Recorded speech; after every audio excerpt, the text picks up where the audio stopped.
discussion for today as well at the end of the session while we discuss the PYQs of some of the portions of climatology. I'll again pick it up, and by that medium, I'll again be able to tell you and repeat it again what is the role of mantle plume and so on.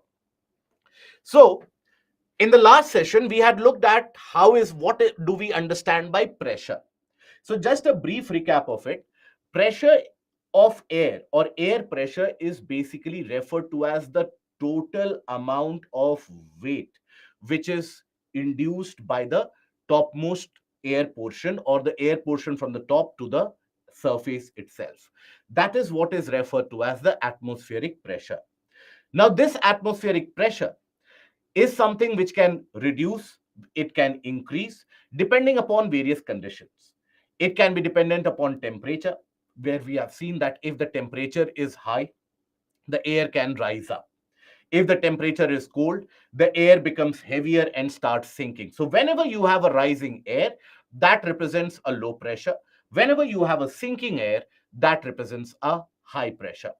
But then it is not only temperature which can contribute to the pressure change. In many of the areas, we also come across the fact that, for example, if let's suppose on the ground surface you have a convergence of air, and from two areas the winds converge. Now, then they will have no other place to go but then to be pushed up and rise up. So, when they rise up on the ground surface, they will create a low pressure. Now, that low pressure which is created just by the collision of the wind and the rising of the air, that is independent of temperature. Similarly, if let's suppose in the upper portion of troposphere, you have winds which are coming, colliding. Now, those winds again have no other place to go. They cannot simply penetrate into the region of stratosphere. So from there, the winds are pushed down. They hit the ground surface and then they diverge in different directions. Again, this particular motion is independent of temperature, and this particular motion is going to create a kind of a high pressure on the ground surface. So pressure is something which can be contributed by either temperature or by the pure movement of the wind pattern as well. Now, we have also seen that always winds will blow from a high to a low. Always. That means winds will always be blowing from a high pressure to low pressure. But what are the factors which influences the wind movement? One of the factors is the pressure gradient force.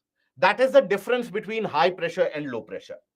And the simplest analogy of it is to be able to understand how water flows. Now, when you have a flow of water, you will always observe that water never flows from a lower level to a higher level. Water always flows from a higher level to lower level. That means wherever there is a height gradient, right? Greater the height gradient, greater will be the intensity of water flow.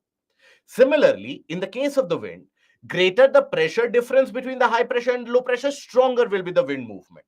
And that difference between the high pressure and the low pressure, that is indicated by pressure gradient.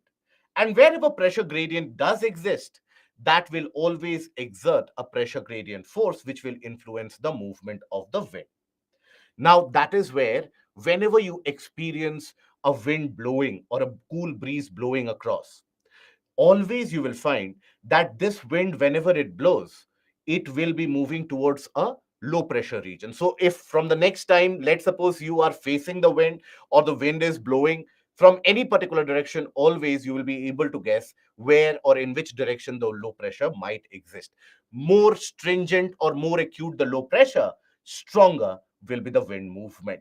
That is why when you have very strong winds, understand that in some region or in your region itself, the low pressure might be very acute. But then, when the winds move, when the winds blow, their directionality is also impacted. And that is impacted by the rotation of planet Earth on its axis. Had the planet Earth not been rotating on its axis, then there would not have been any kind of a bending of the wind. That would mean if a wind would originate, let's suppose, at the lower latitude at the equator, the wind would automatically end up reaching wherever it would want to. But because the planet is rotating, the winds, they end up deviating. They deviate from their path. In the northern hemisphere, they always will deviate to the right. In the southern hemisphere, they will always be deviating to their left. Now, how do we understand first the very basics of it? How do we understand in which direction the deviation is. So always, if you have to take the case of whether it is bending to the right or the left, always take a note of the direction of the wind, the origin of the wind. So for example, if a wind is moving like this, its rightward bend will be here, right? And if a wind is moving like this, its rightward bend will be in this direction. So how do we understand which is the rightward or the leftward bend? So the easiest methodology for that is always imagine yourself to be standing in the direction of the wind. Imagine that the wind is blowing and originating from your direction and moving forward. Your right hand side will be the rightward bend, your left hand side will be the leftward bend. Now, that kind of bending which happens, that is aided by the rotation of the planet Earth on its axis. That is referred to as the Coriolis force. Now, this Coriolis force is an apparent force. It is referred to as an apparent force. Why?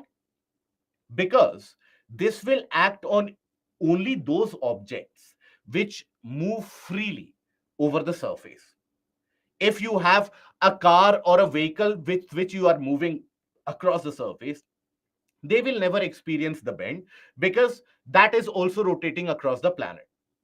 But let's suppose there is an airplane moving from one region to another. Let's suppose there is a wind moving from one region to another. Let's suppose there is a significant amount of oceanic water in the oceanic current moving from one region to another.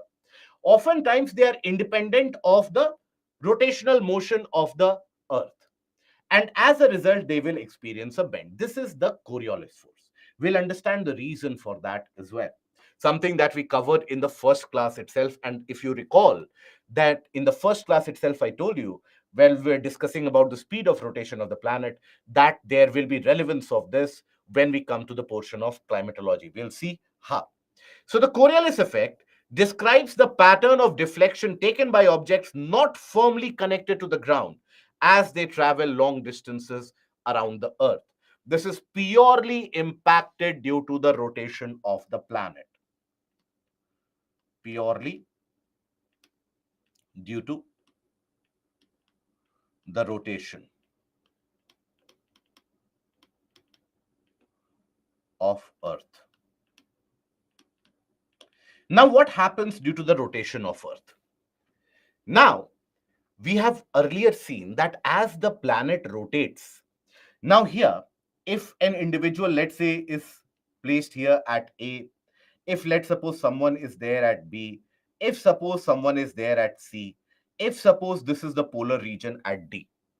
Now, as the planet rotates, will all of them indicate the same speed of movement, or will the speed of movement for each of them be different? Apply the logic. Very good. It will be different for all of them. Why? So the speed of rotation at A will be different than the speed of rotation at B, will be different than speed of rotation at C. That will be different than the speed of rotation at D. Now, please don't get confused that the planet is a continuous body, it is a sphere. So how can different materials move at different speed? It follows a very simple principle, and that is the principle where we talk about that speed is equal to distance upon or distance traveled by time. So, because Earth is a spherical object, so different places, be it A, B, C, or even D, they will be covering different distance in one rotation. Let's take the case of time for one rotation to be 1 day. So here, speed at A. So that would give you the distance traveled by A divided by 1 day. Speed at B, distance traveled by B in 1 day. Speed at C, distance traveled by C in 1 day. Speed of D, distance traveled by D in 1 day. So in 1 day, A moves the largest distance. Why? Because it covers the largest circle across the planet. That is the equator. B will have a lesser distance traveled because it covers a path of a smaller circle in comparison in 1 day. C will end up covering even smaller circle. And what about D? In one rotation, D will not end up moving at all. As the planet rotates, it is the polar region which are almost consistently in one place itself. Take any globe, for example, that you would have played with or that you would have had from your childhood days. As the and in any globe that you would see that it is hinged from both sides, and the entire globe or the sphere rotates. So that in itself tells you that the hinges which represent the polar region, they don't move significantly in one rotation. So we have distance traveled by A is the maximum. It is much greater than distance traveled by B.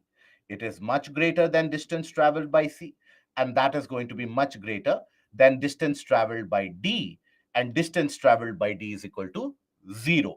And if we take the time to be 1 day, that is in one rotation, it takes 1 day to complete one rotation. The planet takes 1 day to complete a rotation. So that is where you will find that speed at A will be much larger than speed of B, will be much larger than speed of C, will be much larger than speed at D, and speed of rotation at D will be 0.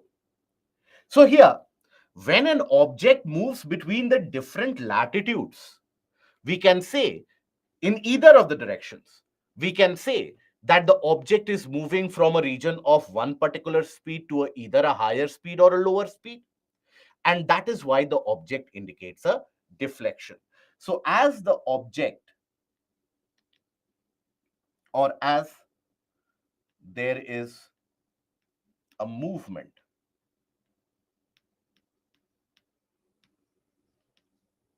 from one portion to another, that means movement happens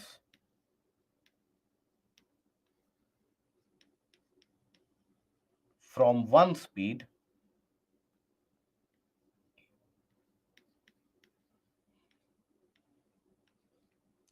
to a higher or lower speed. And this causes deflection.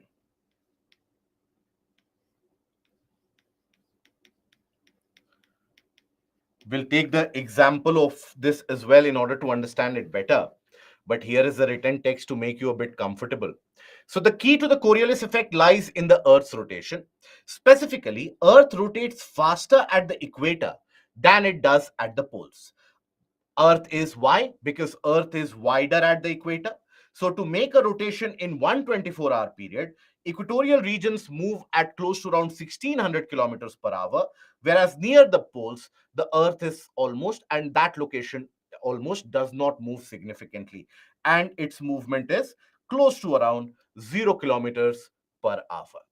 Now let us understand that how is it that you have different and an object moving between different speeds? How is it and why is it that they indicate a kind of a deviation, or why is it that they indicate a bending?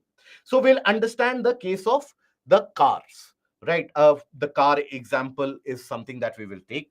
And here I want you to relate it with your day-to-day life as well, something that you would have experienced on a daily basis. While you move on the roads and the traffic that you encounter, I'm sure you would have encountered this as well. Suppose I consider two vehicles, both of them, let's assume, moving at a speed of 40 kilometer per hour.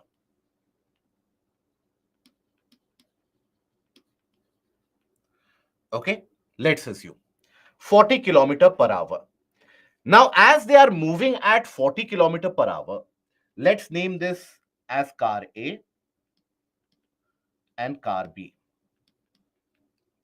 Now, if an individual, and you would also have observed that when, let's suppose, many of the times you do that, or you would have done that, especially in the teen years, this is something of a very common thing to do. When you have separate vehicles for your friends as well, all of you block the entire road and move at the same speed, having a full on conversation. So suppose An individual from car A throws a ball, right? Now, will that be caught by a person sitting in car B or not? It will be, because with respect to car B is also moving at the same speed. So this will be caught by the person at car B, isn't it? Now, this is our first case. We'll make the conclusions later on. So this is our first case.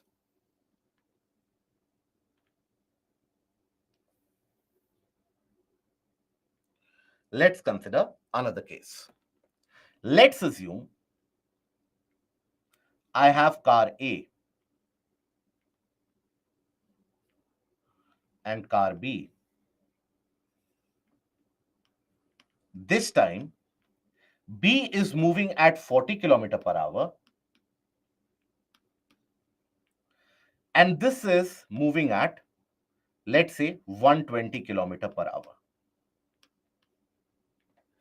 Now, in this case, if you carry out the same exercise, that is, from A, someone throws a ball.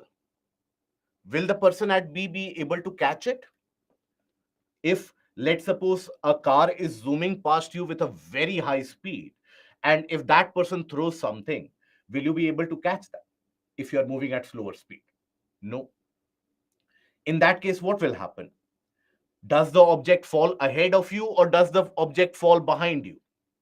What happens? Will it fall ahead or will it fall behind? Perfect. It will fall ahead because A is moving at a much faster speed. So even the ball will have some amount of velocity. So the ball obviously ends up falling ahead of you because you are moving at a slower speed, isn't it? Now, let's consider a third case. Now, here, I consider a case of A, I consider a case of B. This time, A continues to move at 40 km per hour, whereas B, let's suppose, is moving at 160 km per hour. Now, this time, someone again throws the same ball, or the same person throws a ball at B. Now, in this case, what will happen? Will B be able to catch it? No. Will it fall ahead or behind? It will fall behind because by the time that the ball reaches here, B would have reached somewhere here maybe. B would have reached much farther ahead. So for a person standing on the ground, if he has to report it, what will he report? That the ball which was thrown falls behind B.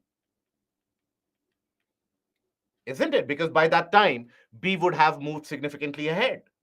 So let us frame conclusions based upon these simple principles. So here, when we talk about it,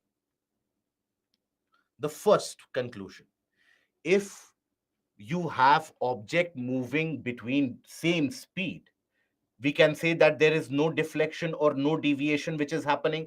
When you throw the ball, the other person will be able to catch the ball as well. If the person is good at catching things, the other person will be able to catch that thing as well. So when an object moves between similar speeds,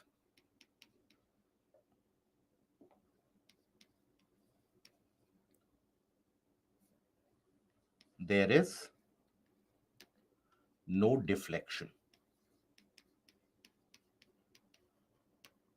Okay. Then here, when we talk about the second case, in this case, when an object moves from a faster velocity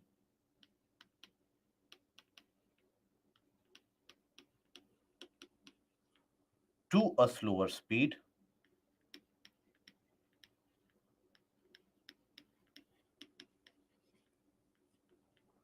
object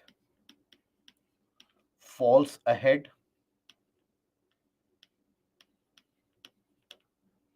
That is going to be my second conclusion.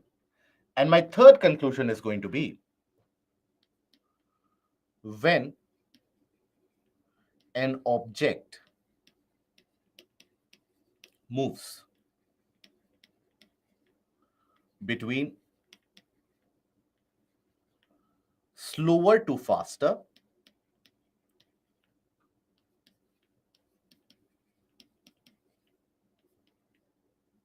their object falls behind.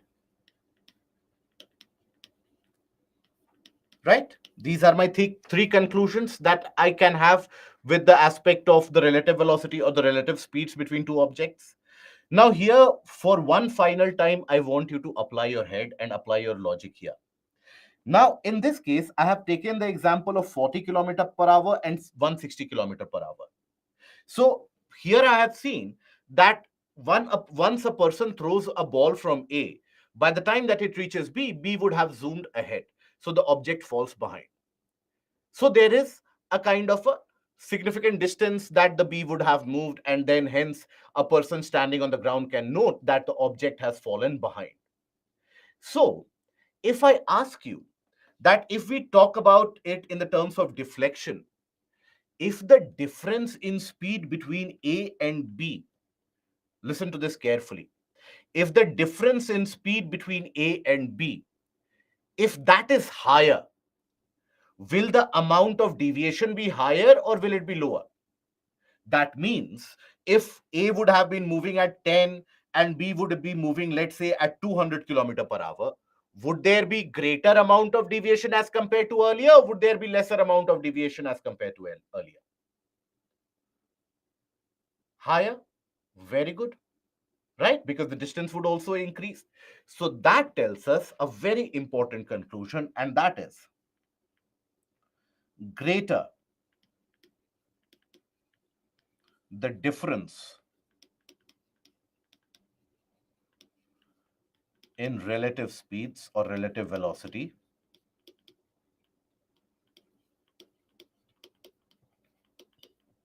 greater is the amount of deviation.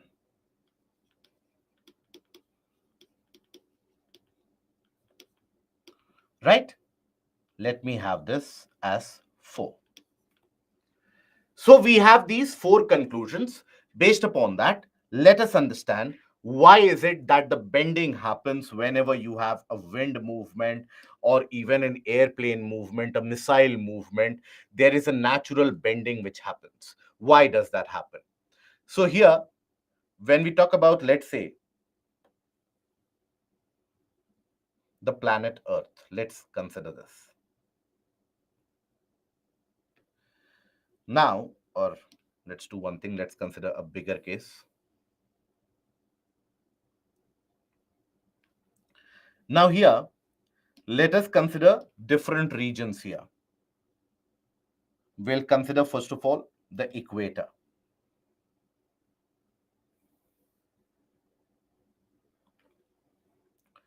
Then let's consider a region slightly above equator, a region slightly below equator. Let's consider a region here.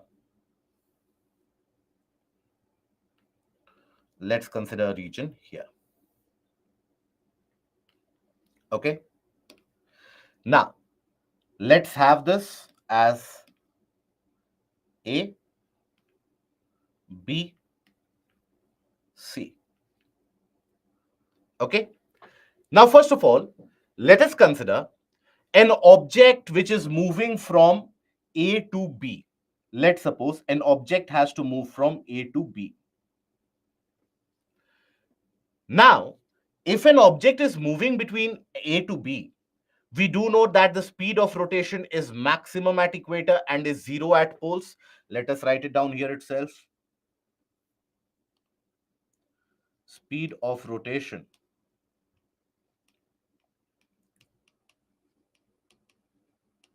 is maximum at equator and 0 at poles, right? Now, if an object is moving from A to B, so in this, can we say, or will it be okay for us to conclude that the object is moving from a faster speed to a slower speed? I think everybody will be fine with that. That an object is moving from a faster speed to a slower speed. What did we see earlier?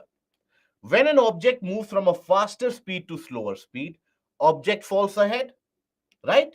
So here, rather than reaching B, the object will reach somewhere here, B dash. What about the opposite of it? If let's suppose an object has to move from B to let's suppose A. Now here, if the object is trying to move to A, now can we say it is moving from a region of slower speed to a region of faster speed because A is moving significantly faster? So when anything moves from a slower speed to a faster speed, what happens? It falls behind.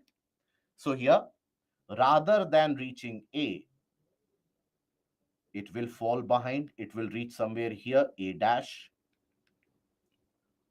Now, what is this bend? This is the rightward bend.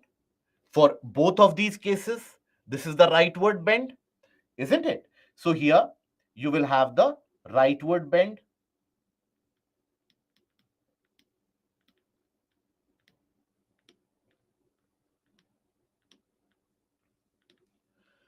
What if we consider the same thing between C and A? If an object, let's suppose, has to move from C and has to move to A, from C to A, can we say that it is moving from slower speed to faster speed? We can say that. As the object is moving from C to A, it is moving from slower to faster. And slower to faster, what happens? In this case, observe, it falls behind. So rather than reaching A, this will deviate. This will fall somewhere behind. A double dash, let's suppose. Isn't it? And here, from A to C, if it is trying to move from A to C, it is moving from faster to slower. That means it will fall ahead somewhere. So it will fall ahead somewhere. C dash. Now, what is this deviation or bend? This is a leftward deviation. The movement is to the, or the bending is to the leftward side. So we can say leftward bend.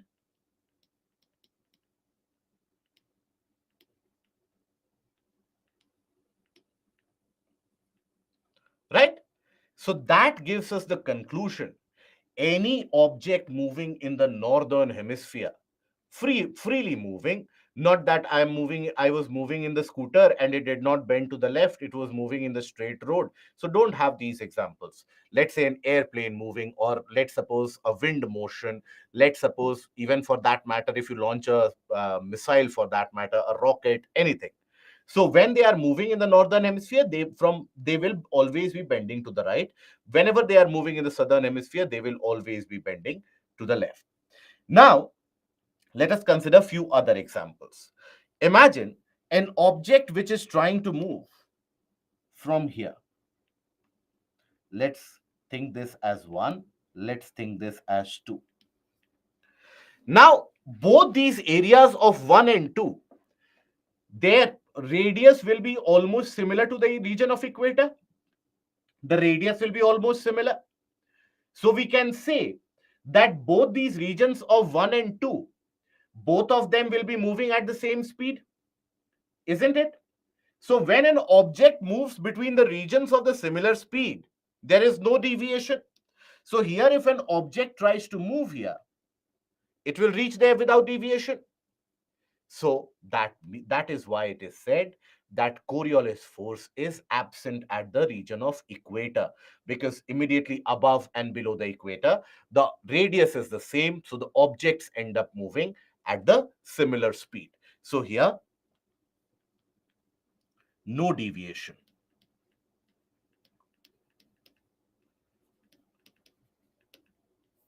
That is no Coriolis effect.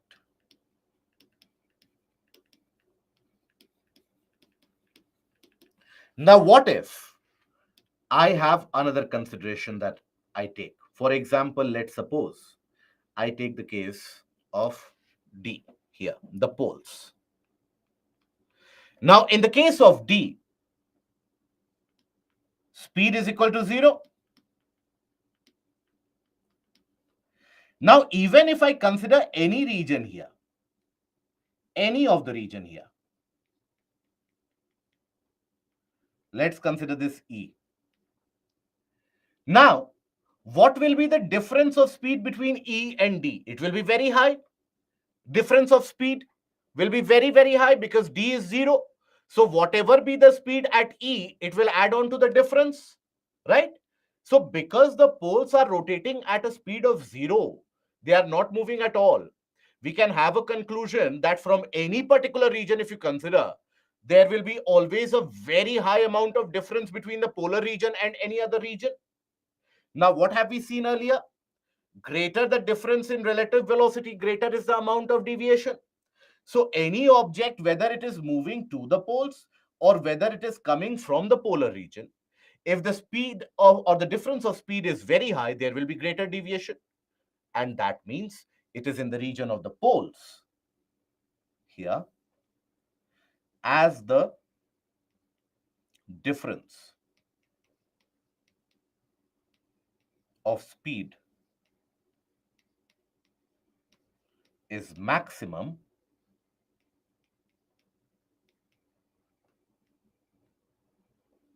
that means the deflection is maximum. That means Coriolis effect is highest.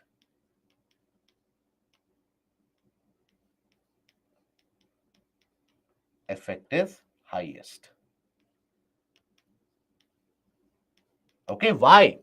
Because just to give you an example, between A and B, if A is moving at 1000 km per hour, B is moving at, let's say, 700 km per hour, the difference is 300 km per hour.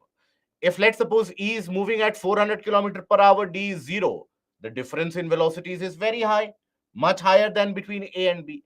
So because the speed of movement of poles is 0, so that is why the difference in velocities between any region to the poles is always going to be very high. So that is why the bending will be significantly maximum. So that means Coriolis effect is 0 around the region of the poles, and it goes on to become maximum, or Coriolis effect rather is 0 at the region of the equator, and it becomes maximum at the region of the poles. Okay, so that is why in the lower latitude, Coriolis effect is comparatively lower. As you keep moving into the higher latitudes, closer to the poles, the Coriolis effect keeps on increasing because there's a greater difference in velocity. That is what is referred to as the Coriolis effect. So here, when we talk about it, the Coriolis force in itself, it deflects the winds in the right direction in the northern hemisphere and to the left in the southern hemisphere. Deflection is more when the wind velocity is also high, it adds on to it. It is maximum at the poles and is absent at the equator. Now here, Coriolis force acts perpendicular to the pressure gradient force. What is this? And what is the meaning of this? So let's suppose we are talking about the northern hemisphere. If you have a high pressure in one region, if you have a low pressure in another region. Now the direction of pressure gradient forces between high pressure to low pressure. And if we are talking about the northern hemisphere, the bending will be in the rightward direction, right? So this is your direction of pressure gradient force. And basically, the bending is in rightward direction. So the direction of the Coriolis forces in the rightward direction. So this is your direction of the Coriolis force. The final wind movement will be a resultant of these two. This is the resultant movement.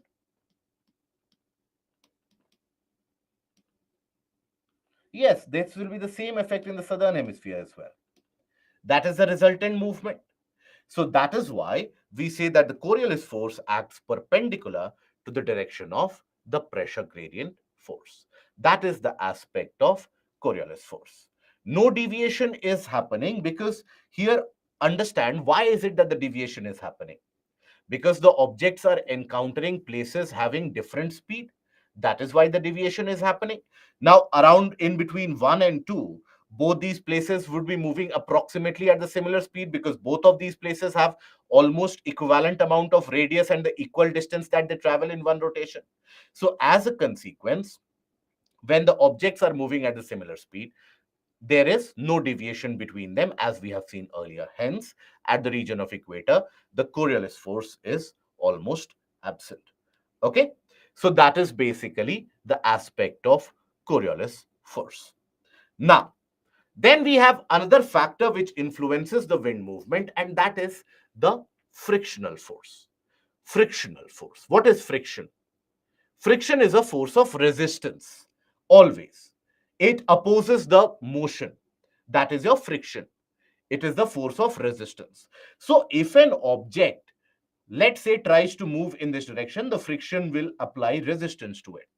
So, let us have the implementation of it directly with the help of the wind. If I talk about a particular region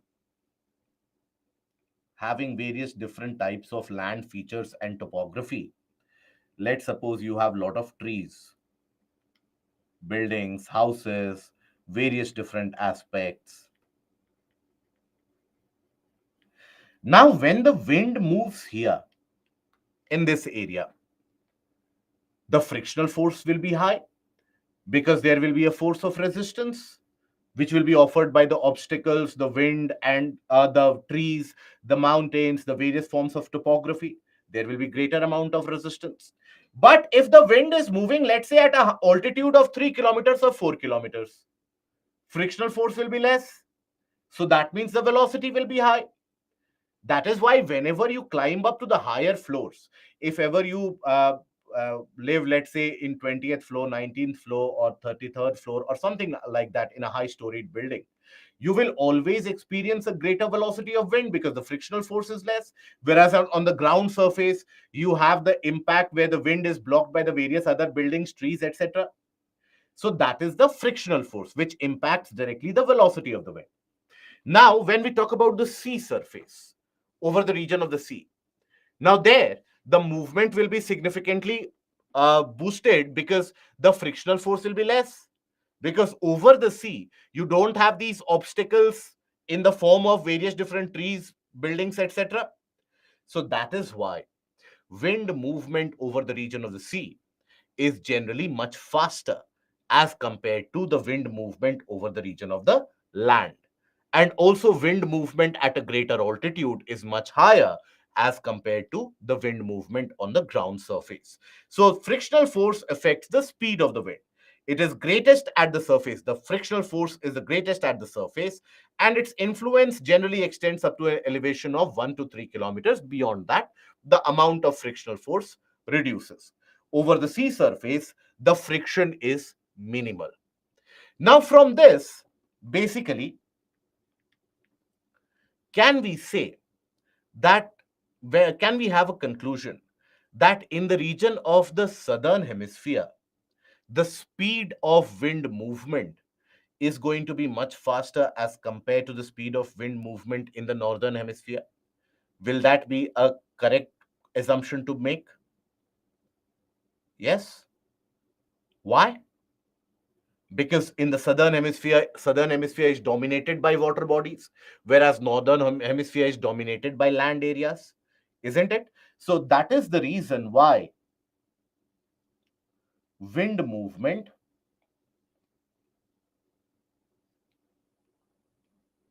wind movement is much stronger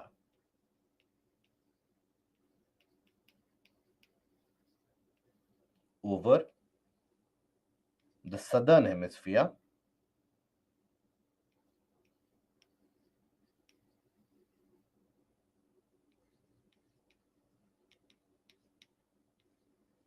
Why? Because dominated by oceans. Now, here also we can have a conclusion. Wind movement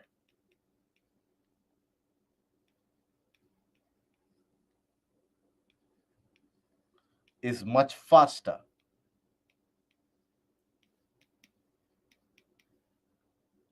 in the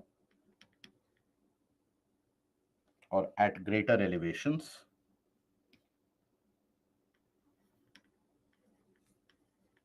at a greater height because of lesser frictional force. Now, if the wind speed is high, the amount of bending we have seen is also going to be high. If the wind speed is high, the amount of bending will also be high. We have looked at this. The deflection is more when the wind velocity is high. So that is why in the upper altitude, will be a greater deviation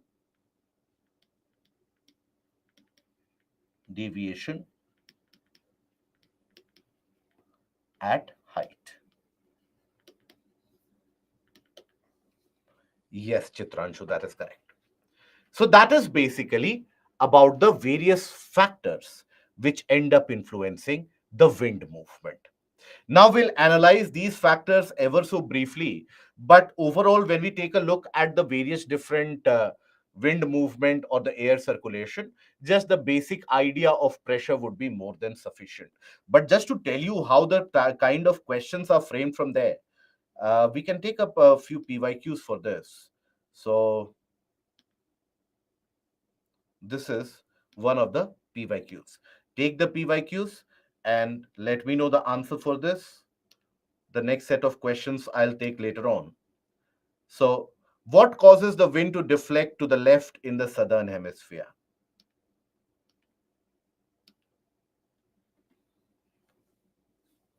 Because of the rotation of. Okay, this was a PYQ. Well, you can say that to DOPT and UPSC, that this is very easy kind of questions that you are asking. That is why it is for these responses that UPSC has framed the type of question that you see in 2023.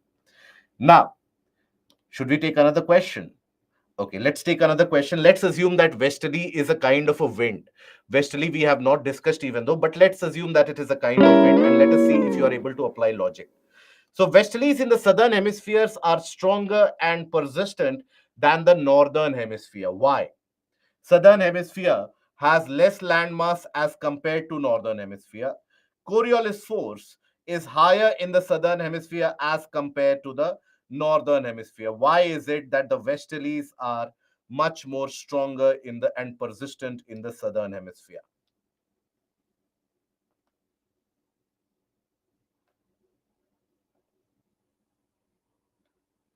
Pressure gradient force is always in comparison. It is much more force is less. That means speed is high. Okay. Now, so the first statement is correct. Coriolis force is higher in the southern hemisphere as compared to the northern hemisphere. Now, that is not the case. Coriolis force in itself is equally applicable. Now, you might get confused that if the speed is high, so the Coriolis force might be high. But understand the question here. What is the question? The question is westerlies in the southern hemisphere are stronger. That means the winds are stronger. The winds are not stronger because of the Coriolis force. Winds are stronger because of the less frictional force. So that is why you will have this as incorrect. So the answer is going to be A only. So that is just to give you an idea about how the question comes. The thought is where majority of the candidates do the error. They start replying to whatever they know. You should only reply or give a response to what is asked. So a layer in the atmosphere called the ionosphere facilitates radio communication. Why? The presence of ozone causes the reflection of radio waves to Earth. Radio waves have a very again have fallen for the trap. This is the trap that UPSC sets, and this is what it expects the candidates to do the mistake. So here, if you analyze individually the statements, so a layer in the atmosphere called ionosphere facilitates radio communication. Why is it that ionosphere facilitates radio communication? Because it has got the presence of charged particles. It is the presence of charged particles that reflects them. If the charged particles wouldn't have been present, had the radio waves been long wave or short wave, would there have been a reflection? No. So this is purely because of presence of charged particles,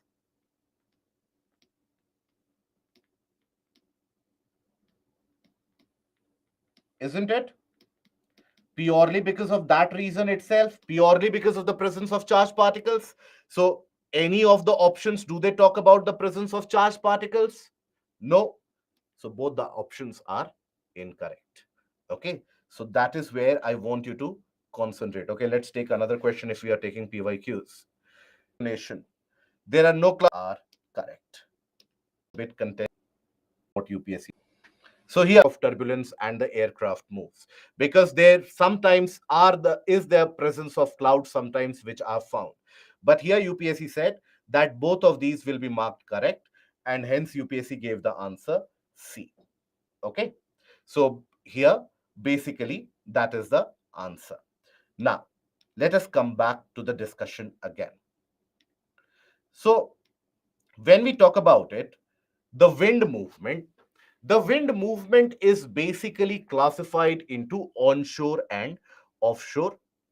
But sir, there can be clouds in stratosphere as well. Yes, there can be clouds, my dear friend. So some amount of clouds can be there. So the argument of UPSC was that there is no absolute term which was used, which is also a kind of a correct argument. But then the statement always signifies. Now this was asked at a point of time when UPSC did not release a regular answer key. So in order to get the answer, you had people filing RTIs, etc. So here, coming back to it, we talk about the onshore and offshore winds, but there is vertical motion almost negligible, not there. Okay. Now, what do we mean by onshore and offshore wind? So whenever there is a wind movement from land to the sea, that is referred to offshore, moving away from the shore. Conversely, whenever there is a wind movement from sea to the land, that is considered to be onshore. So that represents movement of wind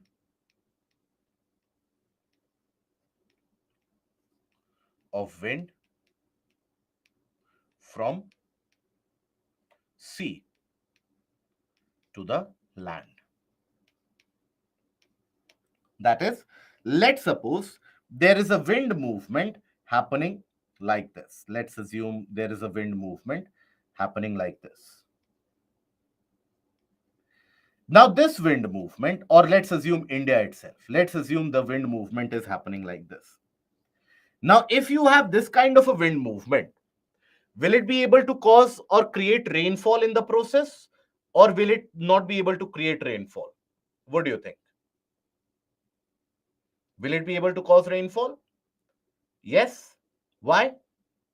Because it is able to bring significant amount of moisture. So that is why onshore winds, they carry significant amount of moisture and they are able to bring rainfall. Carry significant moisture,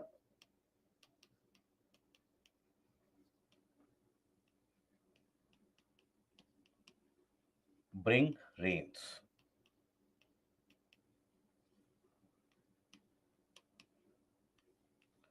When we say offshore winds, that is movement of wind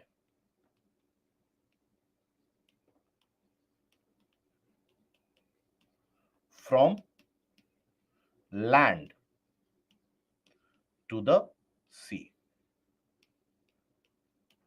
So if there is a wind which is moving, let's suppose like this. Let's assume if there's a wind which is moving like this, that will be offshore.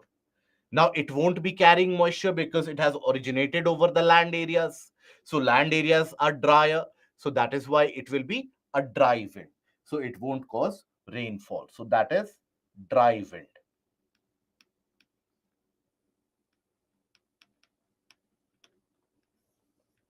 So, hence, no rains. Now, this concept of, excuse me, this concept of onshore and offshore wind, that is going to be significantly helpful for you when we talk about the portion of Indian monsoon, when we talk about the global climatic distribution, different types of climatic conditions experienced in different parts of the planet. So that is where this concept will come to your aid significantly. Now, by the way, don't confuse this to the land and the sea breeze. Land and sea breeze that we will talk about again later on in this module itself, that operates over a very small area, only 50 kilometers from the coastline. These are large winds that we are talking about. And large winds in the sense that they move across large distances. And when we talk about movement of winds across large distances, we come across the aspect of air circulation. Now, over the entirety of the planet, you have the air circulation which keeps on happening consistently throughout the year. You have the wind pattern which is observed, and this has traditionally been used by the various different traders, merchants, sailors for hundreds of years in order to navigate through these waters, rough waters, and in order to carry on the trade from one region to another. The sailors and the various different merchants have used this information. But why is it that this air circulation happens? This air circulation happens because, first of all, different parts of the planet, they receive uneven amount of heat.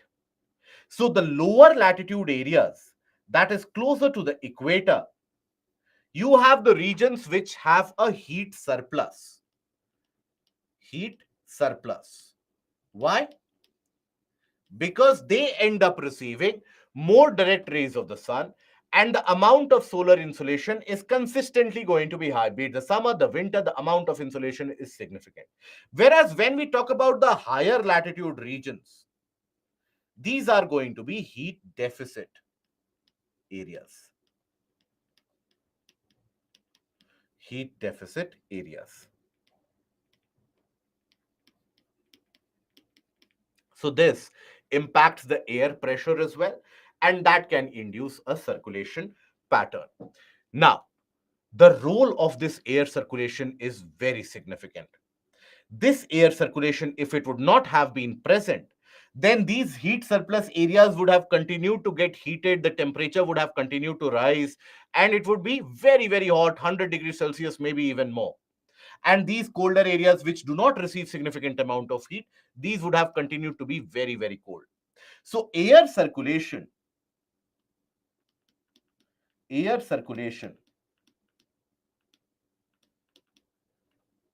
helps regulate the temperature and distribution of temperature or heat from lower to higher latitudes.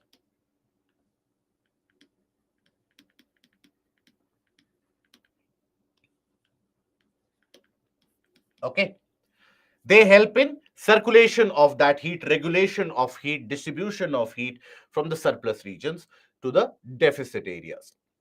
Because whichever season you consider, be it the winter season or the summer season, be it the northern hemisphere tilted towards the sun or the southern hemisphere tilted towards the sun, on an average taken throughout the year, always you will find that the lower latitude on an average would have received greater amount of heat due to greater angle of insolation, whereas the higher latitudes, they would have been colder. Now, for a long period of time, that is throughout almost for the past millennia or so, all the records about the wind movement were basically dependent upon the sailors. The sailors and the merchants, as they would go from one region to another, they would report the wind movement. That as we traveled from this region to this region, initially the wind movement was like that. Then came a region of abnormally calm conditions. Then came a region of again this kind of a wind movement. So you had these records which were kept. Now, based upon that analysis, an air circulation model was floated, and that was floated by Hadley, and that was referred to as a kind of a Hadley circulation or a unicirculation model, or a unicell circulation. So this is basically what is referred to as unicellular model of circulation.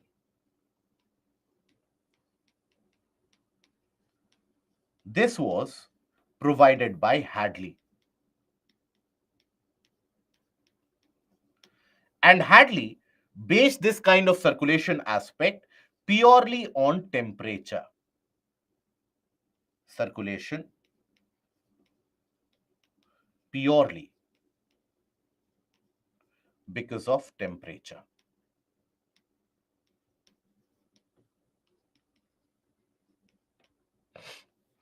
Now, what was Hadley's assumption, or what is it based upon which Hadley gave this theory? He said that, look, the lower latitude, the equatorial regions, they are going to be very hot. So because they are going to be very hot, they will end up creating a region of low pressure in the lower latitude. And the region of the highest latitude, that is closer to the polar region, they are always very cold. So they will end up creating a condition of a high pressure. Winds on the surface will always blow from a high to a low. So winds will be blowing from a high pressure to a low pressure. The winds will come to the low pressure, they will get heated up, they would rise up. Here they would rise up into the upper atmosphere, and then the circulation would be completed. That was Hadley's model. So as per Hadley's circulation model, on the surface, the winds would consistently be blowing from the region of the poles to the region of the equator, whereas in the upper atmosphere, there will be a completion of the cell, where in the upper atmosphere, the winds would be moving from the region of equator to the region of the poles. That was his assumption, and that was his postulation. Now, it did exist, this theory did prevail for significant proportion of time, but after some time, based upon the various different understandings and more explorations of the planet, it was understood that, look, any wind which originates from the region of the poles, it can never be so powerful that it will reach the region of equator, because there will be bending as well, significant amount of bending as well. Even when we talk about the upper atmosphere, where Hadley propounded that, look, the winds will originate from the region of equator and they will continue to move to the region of the poles. So in the upper atmosphere also, there will be Coriolis force and the bending. So that will never allow the wind to reach the poles at all. And on the surface, there will be so much amount of frictional force that the winds will never be able to reach the equator. So it was later upon, when the understanding of Coriolis force, etc., that was understood in the 1800s, in the mid 1800s, it was understood that there can never be a wind which can originate from the region of the poles and can reach the region of equator.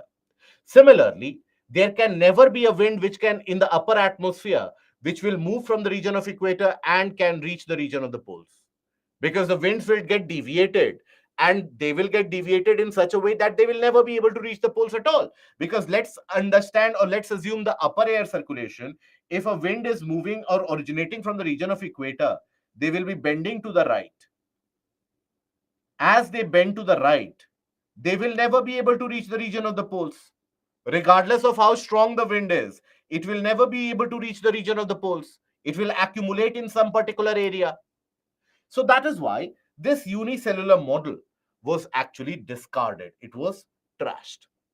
And then what was understood was the modern method of air circulation. Even that has been modified ever so slightly. But for your general studies, even this modern method is more than sufficient. And that is what was referred to as the tricellular model of atmospheric circulation.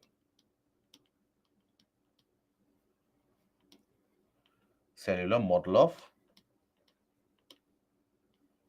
atmospheric circulation.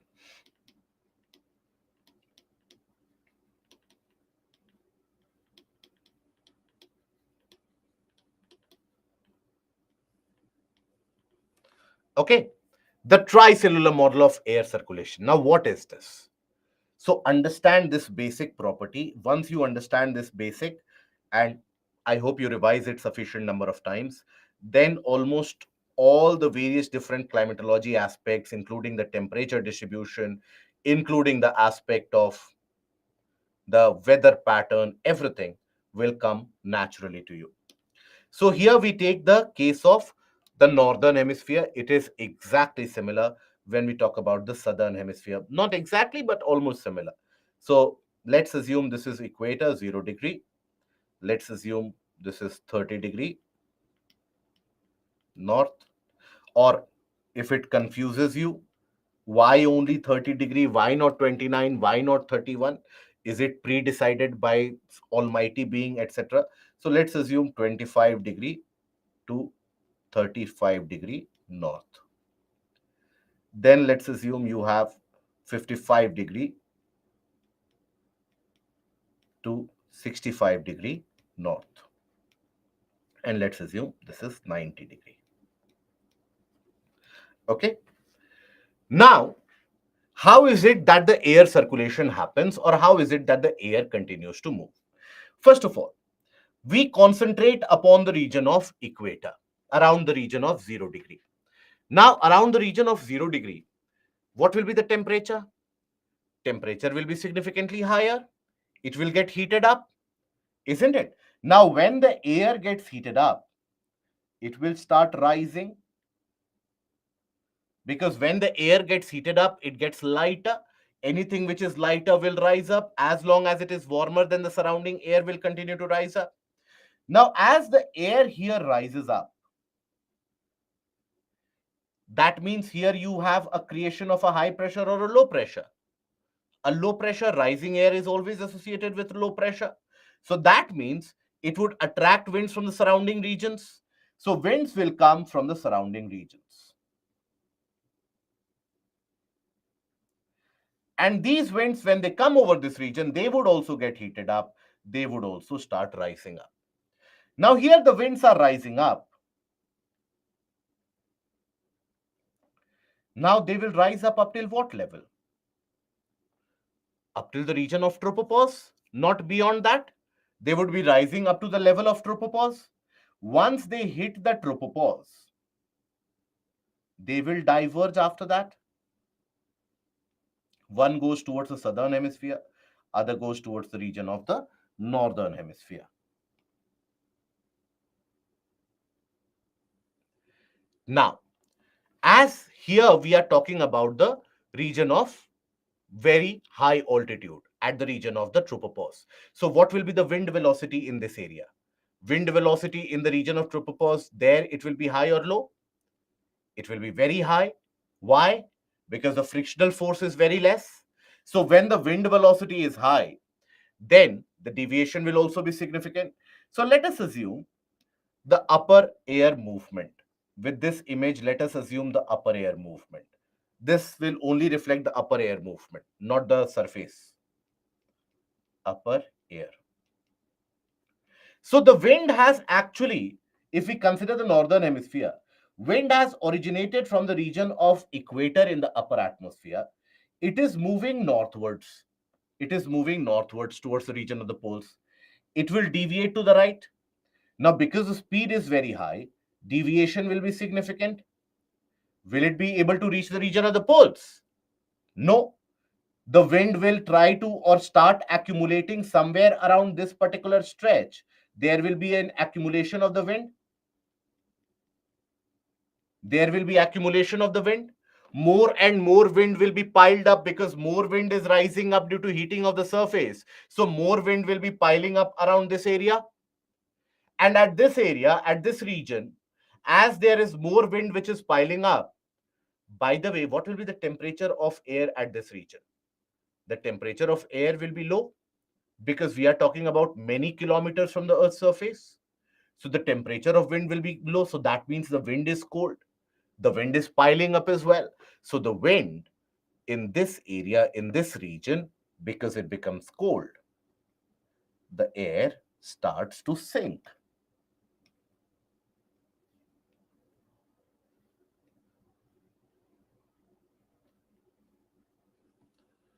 The air indicates a sinking motion.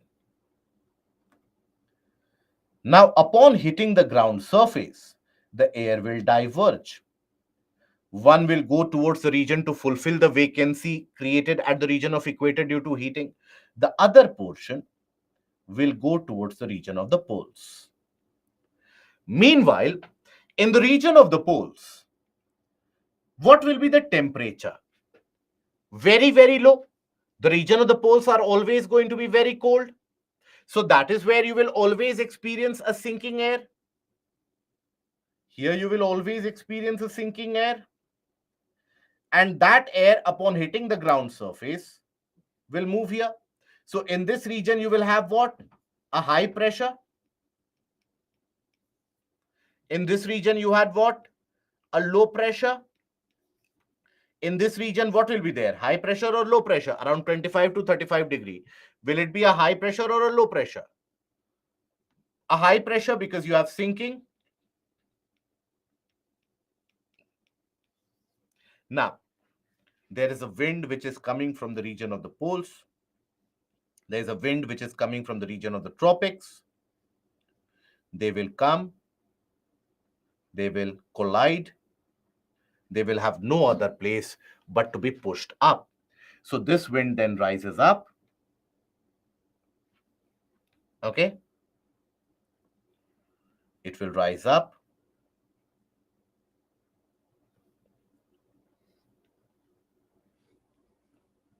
Then one portion will come here, further add on to the surplus which was created, and there is a kind of a convergence collision in the upper atmosphere. So this wind has got no other place to go, but it will start to sink,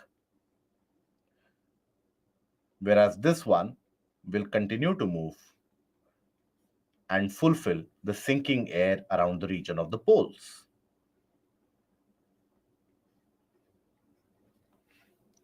Isn't it? So here, what do you observe? You observe the creation of an air circulation with the creation of three different cells.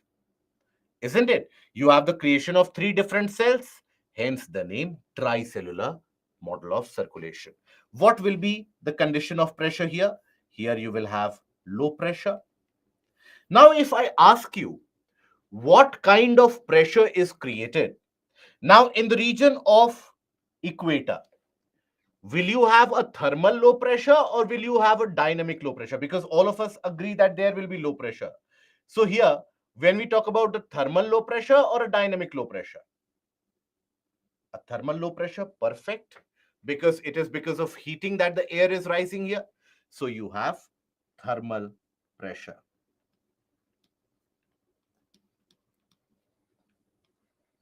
Zones. Right?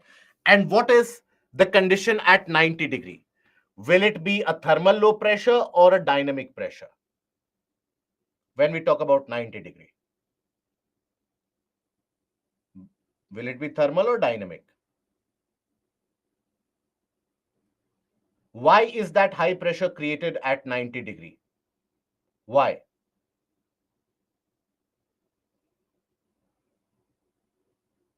Because of cold conditions. So when it is a cold condition, that is why you have sinking of air. And because it is a cold condition creating that sinking of air, so it will always be a thermal low pressure, a thermal high pressure. So you have two thermal pressure zones at the region of the poles and around equator. And when we talk about the dynamic pressure zones, what are the dynamic pressure zones? So at 30 degree, you have a thermal low high pressure or a dynamic high pressure at 30 degree. Dynamic, because it is a sinking of air which has created that high pressure. What about 60 degree? Despite the cold temperature, 60 degree has got low pressure. And at 30 degree, despite the high temperature, it has got high pressure. So it is dynamic. So that is 30 degree and 60 degrees. Right? Same is the case in the southern hemisphere as well. This is what is referred to as the subtropical high pressure belt. subtropical high pressure zone, which is created due to dynamic conditions because of collision of air. This is what is referred to as the subpolar low pressure belt.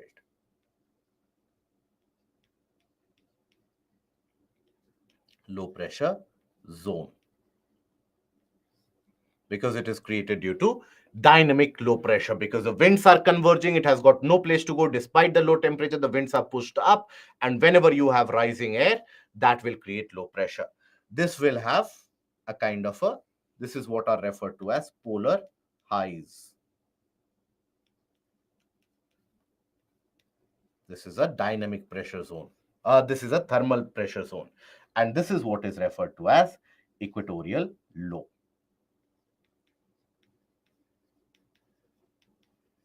I will repeat the entire process again, so don't worry about it.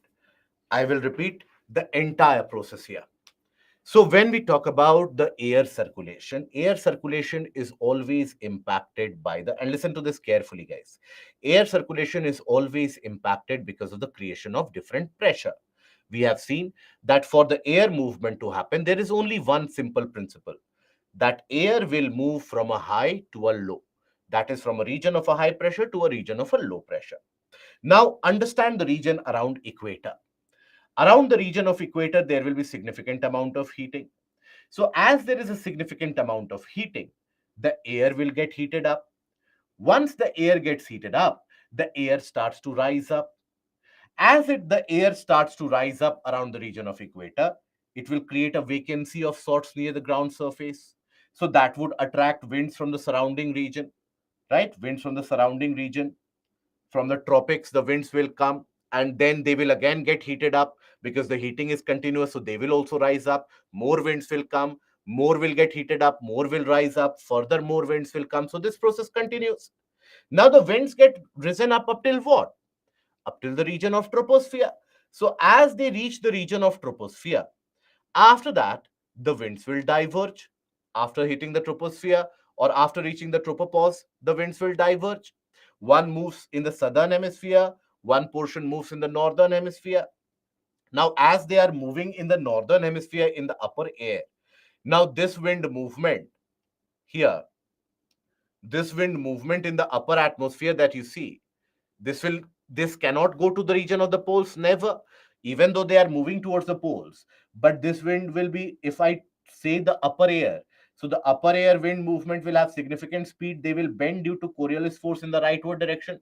So as they bend, all that air keeps on accumulating here in this particular stretch around 25 to 30, 35 degrees, almost around 30 degrees. The winds will keep on accumulating, and further they will converge with another wind coming from the region of 60 degrees. So as they converge, the winds have no other place to go but to sink down.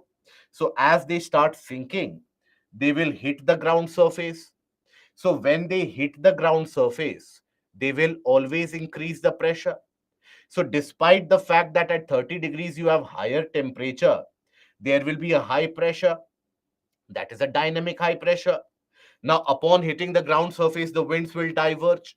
One will go to fulfill the vacancy at equator, other will go towards the region of the poles. Now, at the region of the poles, you already have a sinking air. Because of very cold conditions, you have a sinking air. So that sinking air will hit the ground, create a thermal high pressure at the region of the poles. And from there, it will move towards the lower latitudes. After hitting the ground, where will it go?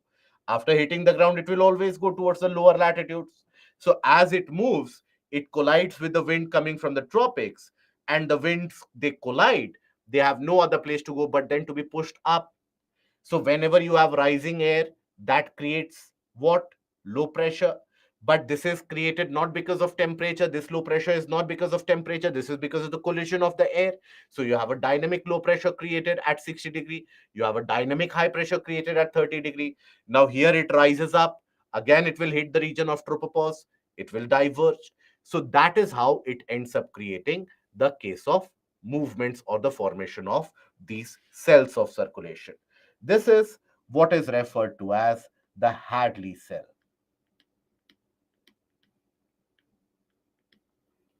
This is what is referred to as the polar cell.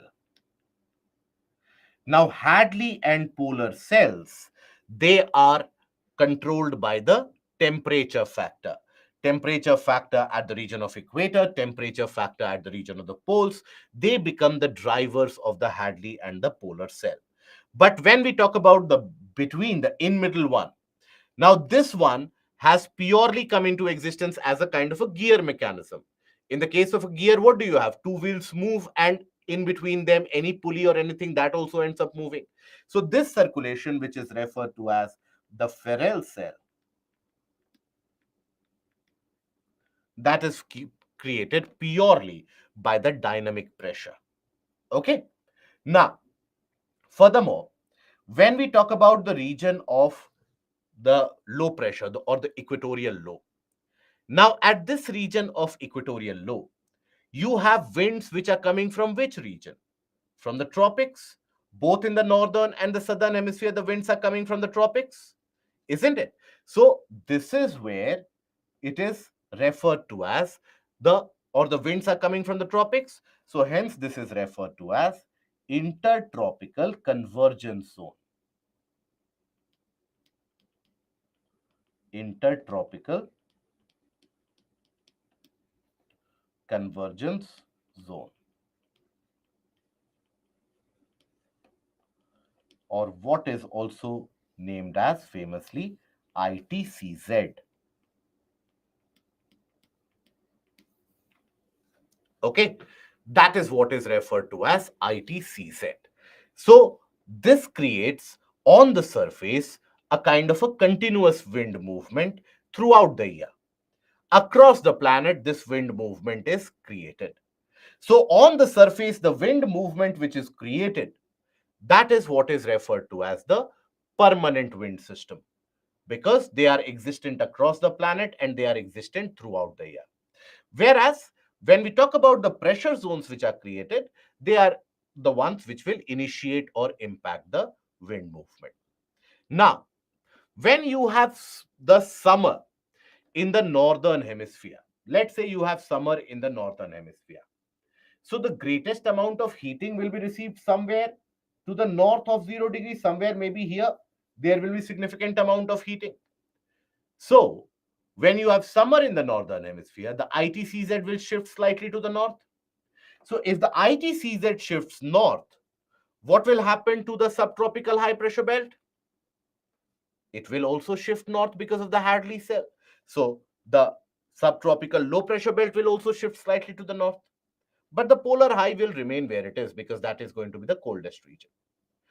That means whichever region around the region of equator is going to be the hottest, the absolute low pressure, that is where the ITCZ will lie.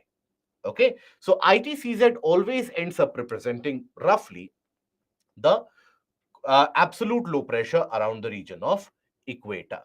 That is why it is also sometimes referred to as a thermal equator.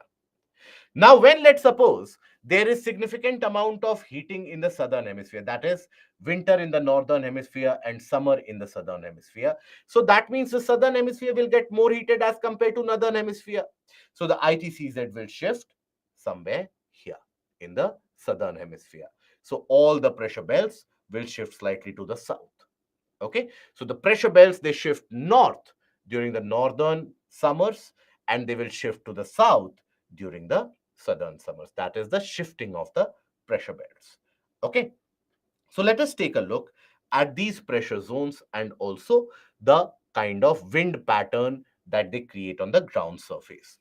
So this is your condition of atmospheric circulation. So here, if you observe, this is your equatorial low. This is also what is the ITCZ. Why? Because it is here that winds from both the tropics, they come to this region, and winds from both the tropics, they are converging here, hence the name ITCZ.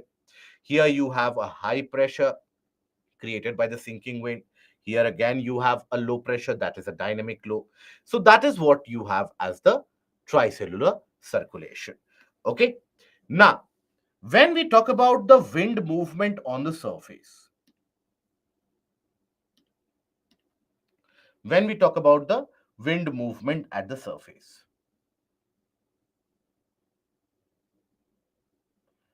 some wind return to equator and some wind are going to the poles, because when the winds hit the ground, will all the winds after hitting the ground move only in one direction?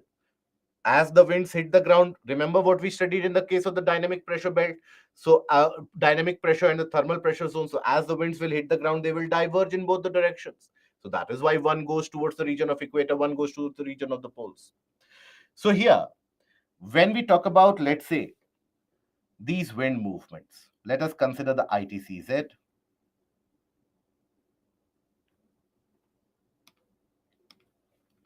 Let us consider the subtropical high pressure, subpolar low pressure, let's consider around 55-60 degrees, and then the poles. Now let's try to understand the wind pattern and the wind movement. Now on the surface, you have the winds which are going to move from 30 degree to the region of ITCZ in both the hemispheres on the surface. So that means on the surface, the winds are going to move in this direction in both the hemisphere, but they are going to bend, isn't it? So they are going to bend because of the Coriolis impact. So that is why here you will have the bending.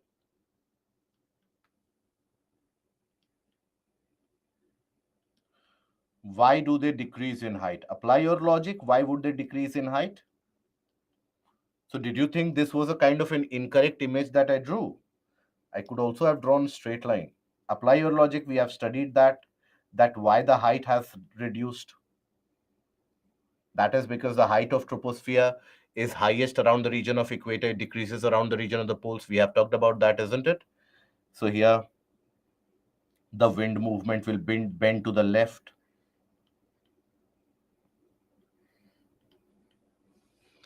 Right? So that is the kind of a movement that you will observe there. Then, furthermore, if we talk about the wind movement between 30 degrees and 60 degrees, so the wind movement happens between the region of 30 degrees to 60 degrees. Wind is consistently moving from 30 degrees to 60 degrees. So here the wind movement will be from here to here,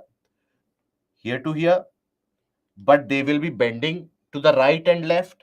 So in the northern hemisphere, the winds will move like this.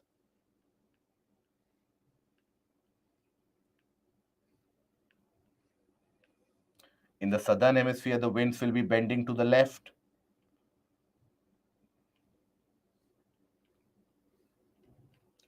Now, furthermore, between 60 degree to, let's say, 90 degree.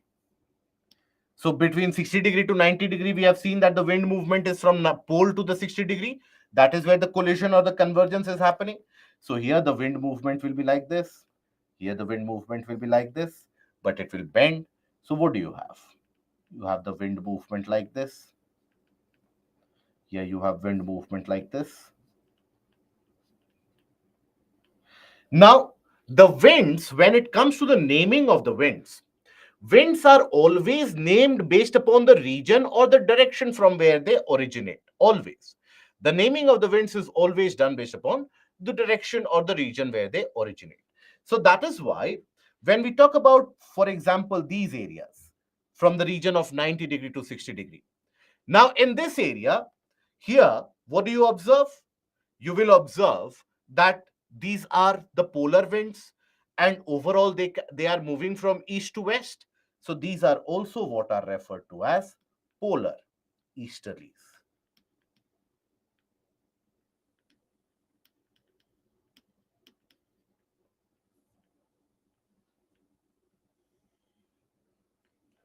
Okay, these are your polar easterlies.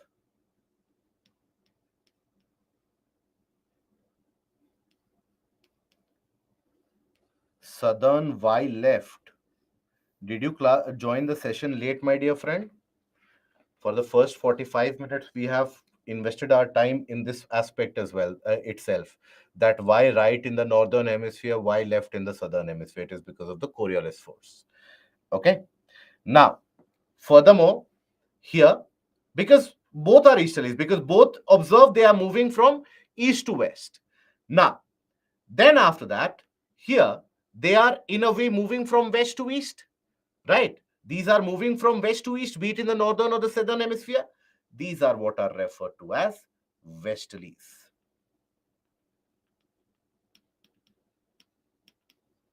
These are referred to as westerlies.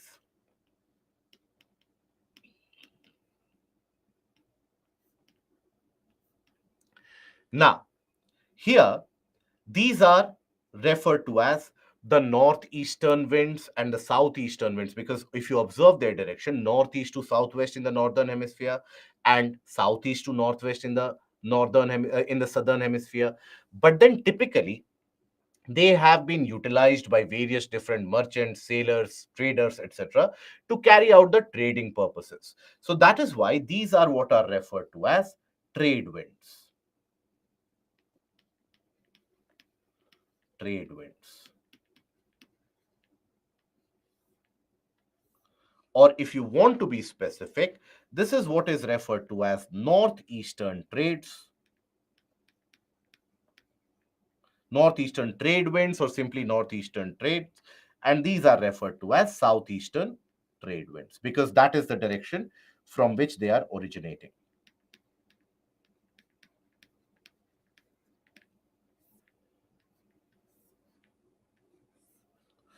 Now, all these winds that we have talked about, they end up moving through the entirety of the planet, and they end up existing across the entirety of the year. So that is why these are also what are referred to as the permanent wind systems. Permanent wind systems.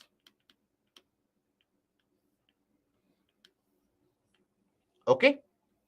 Now, when we talk about the pressure belts, so all these winds, they will end up creating, or they will end up moving between the different pressure zones.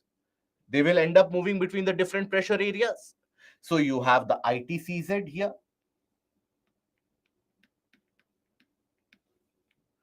Now, the ITCZ is also what is referred to as the region of doldrums. Why? Because at this exact point of ITCZ, not much of a wind is observed. How? Just now we have seen so much amount of wind movement. So how is it that we can say that no wind movement is observed? So understand that and understand the larger aspect of it. So suppose this is the entire region of ITCZ, suppose.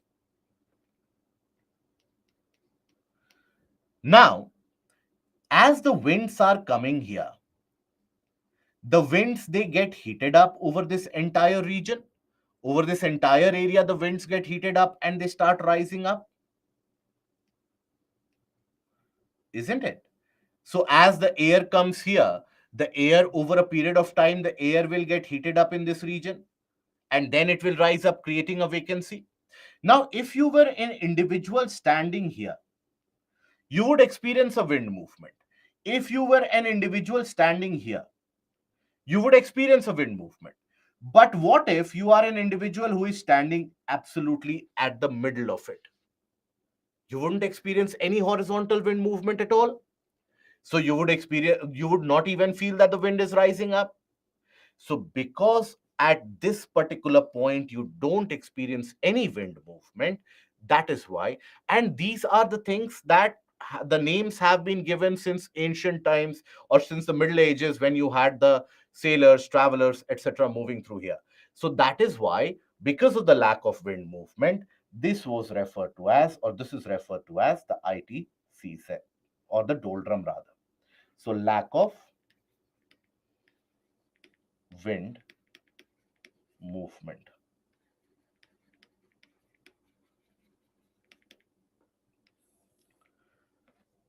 In the sense, horizontal wind movement. So horizontal, significant horizontal wind movement will not be observed. Horizontal wind movement. Only vertical rise of air will happen there. And that is, so if, let's suppose, imagine yourself in those ages commandeering a ship or being a captain of a ship, you would not be able to move anywhere.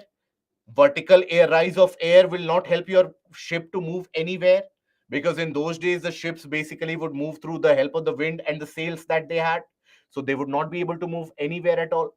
So that is why it would be referred to as the region of the doldrums. Then this is an area at 30 degrees roughly, that is what is also referred to as the horse latitudes.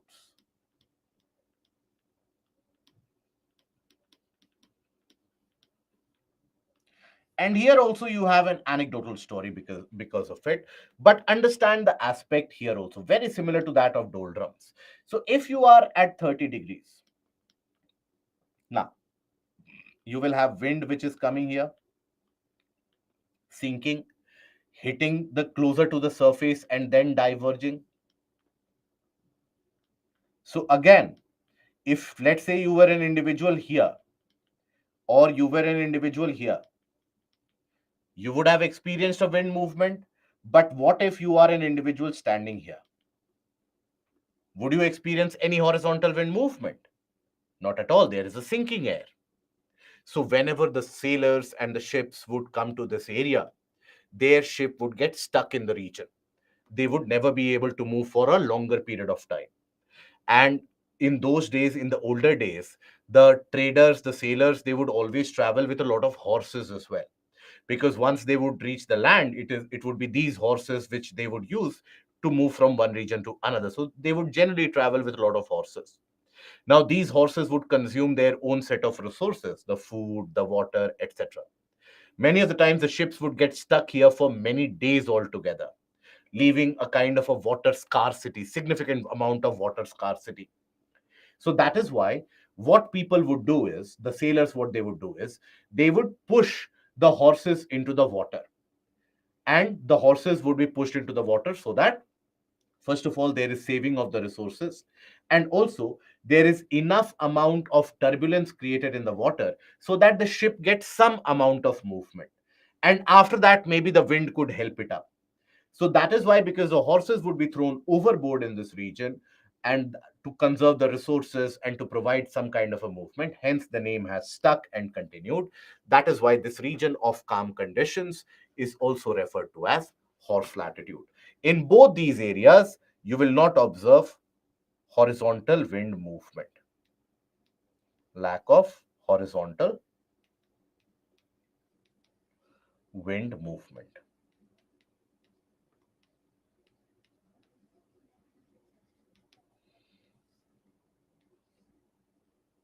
Horses would not help in wind movement, my dear friend.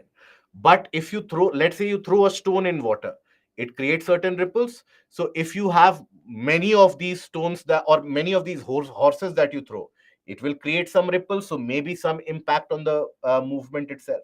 So that is the subtropical high pressure belt. This is your subtropical high pressure belt.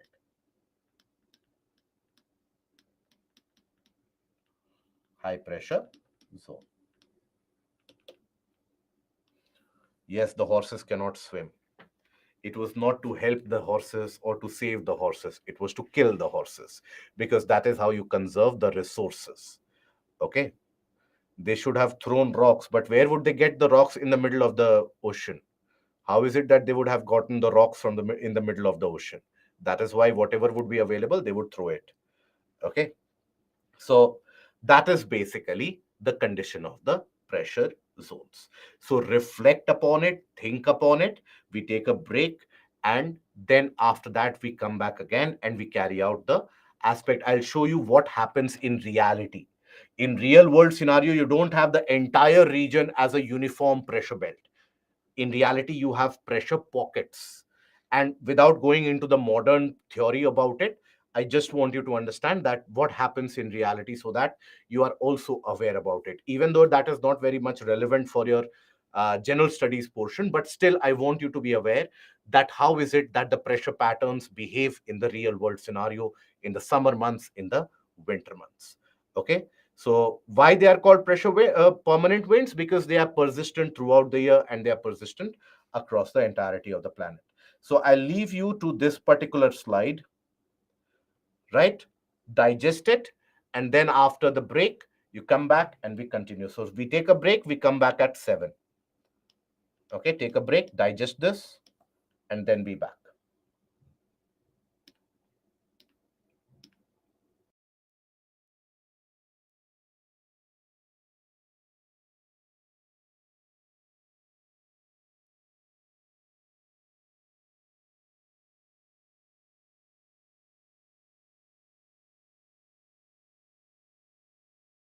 and then diverge.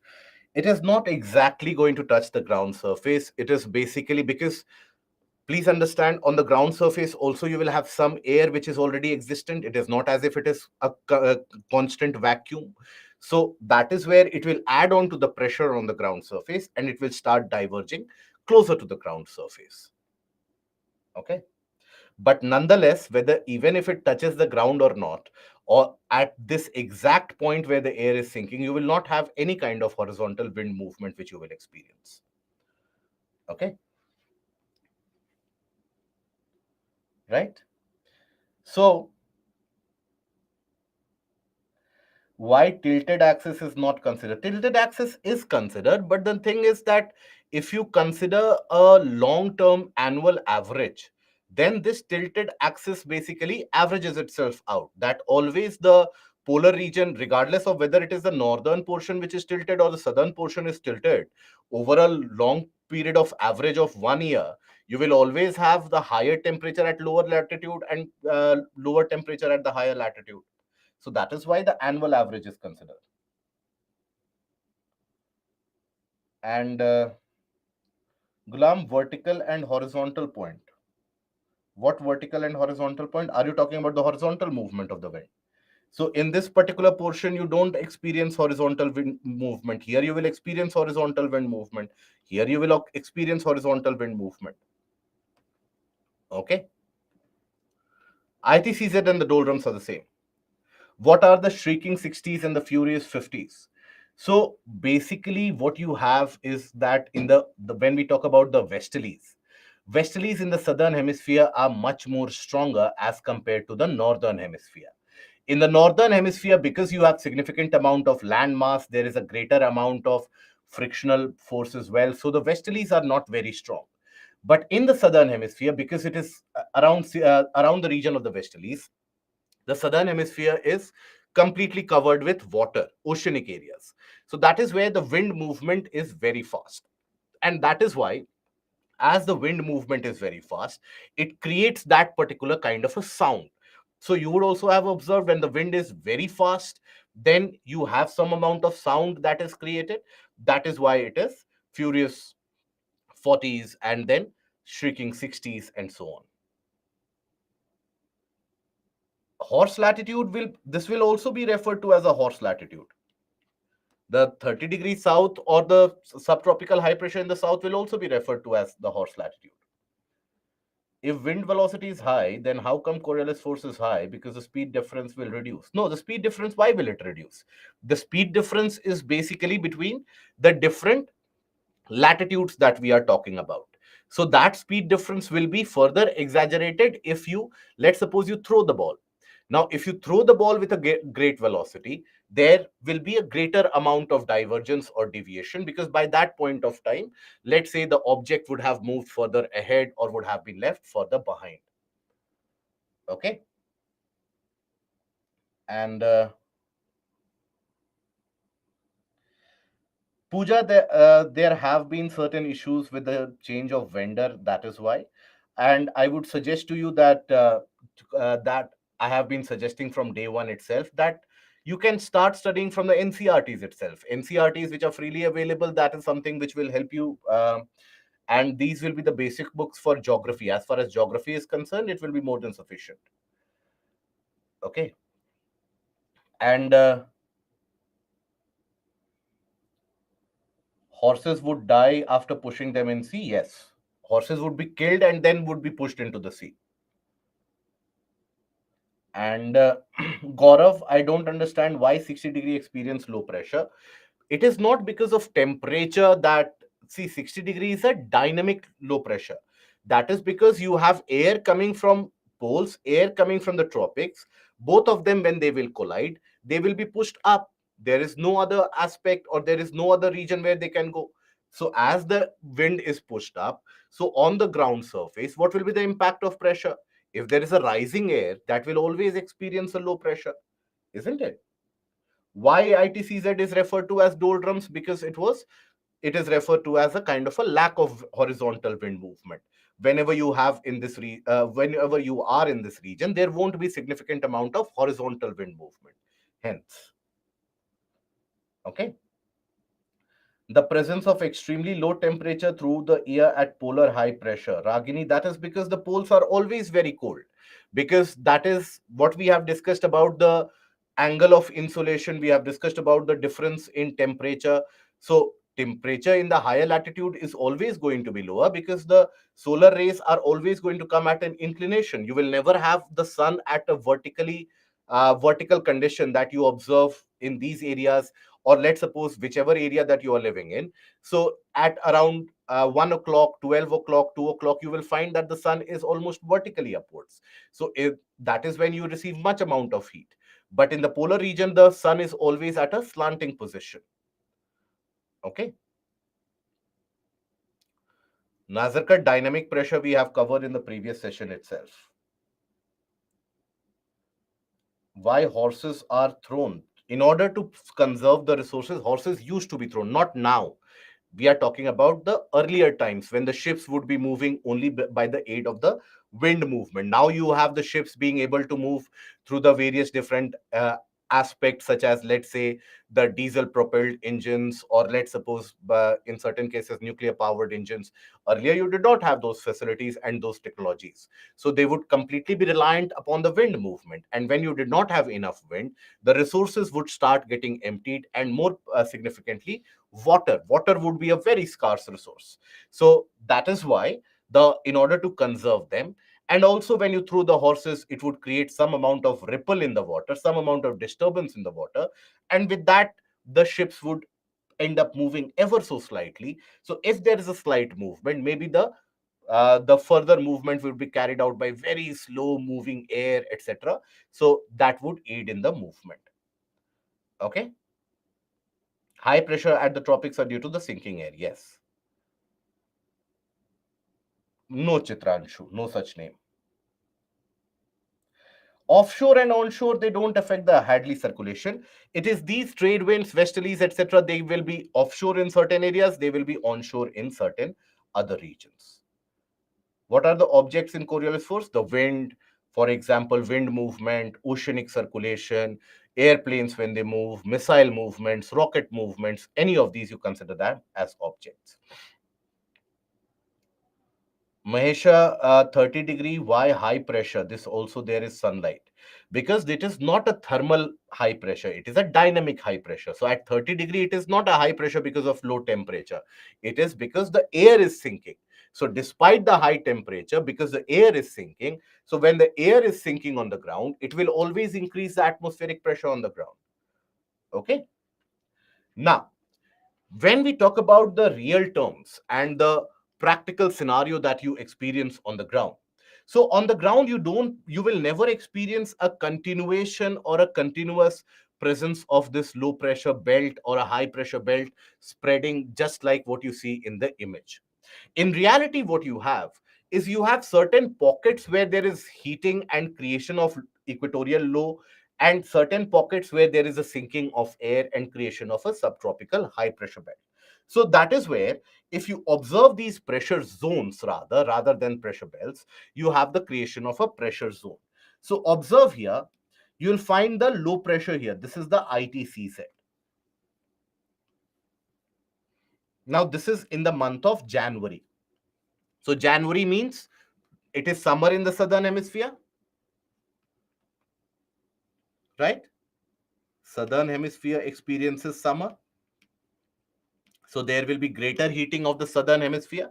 So observe here, you will have the low pressure, that is your variation of ITC set. And then observe the high pressure areas. These are your high pressure areas. These are your subtropical high pressure zones. This is the subtropical high pressure, right? Then you have, these are your subtropical high pressure. Then you have the subpolar low pressure here. Okay, subpolar low pressure. This is what is also referred to as Aleutian low. Because of the Aleutian Islands, that is where you have significant amount of this dynamic low pressure, hence the Aleutian low, Icelandic low, right? These are your low pressure, subpolar low pressure. This is what is Azores high. Okay. Now, in the month of July, that is when you have the summer in the northern hemisphere. So, in the month of July, if you will observe, when you have summer in the northern hemisphere, look, this is the ITCZ. Now, as the land areas would get more heated up, the ITCZ also ends up moving significantly northwards. It bends northwards. This is what is the Bermuda High or the Azores High. This is what is referred to as the Hawaiian High, right? And here you have the high pressure, the subtropical high pressure, the dynamic high pressure. Okay, this is where you have the subpolar low pressure.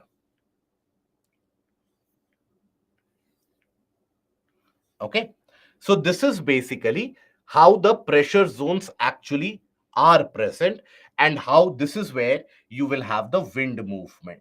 So this is where you will experience a kind of a continuous wind movement. For example, wind will move from here to here and so on.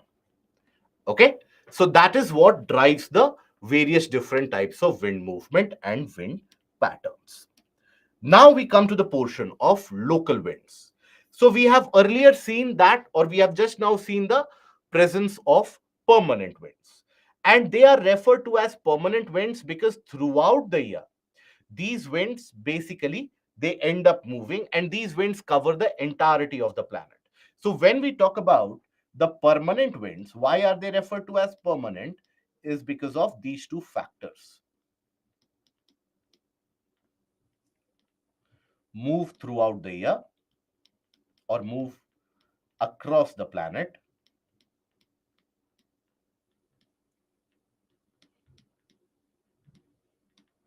are in existence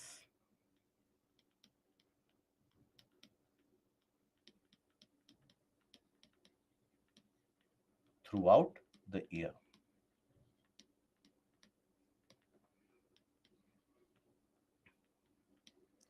Now you have some winds which are present only in certain sections of the world, and they are only present for some season or for some certain time duration. Now these winds, for example, take the case of Lu. Now Lu is observed only over India and Pakistan, northern part of India and Pakistan. Similarly, you have, let's suppose, land breeze, mountain breeze, valley breeze, sea breeze. Now, these are not going to be felt across the entirety of the planet. So, you have these localized winds which exist over only a short region or small region, or only for a certain time of the year in some part of the planet. So, those kinds of winds which are localized for either some part of the year or in some part of the planet, that is what is referred to as local winds. So here they are winds which are present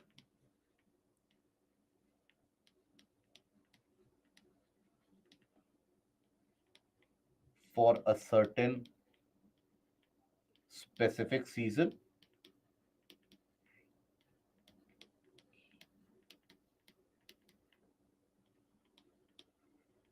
and also for a certain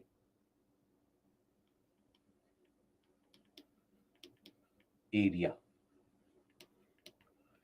Okay, so they are referred to as local winds. Now these local winds can be characterized as seasonal winds and the daily occurrence of these winds as well. So here you have basically the seasonal winds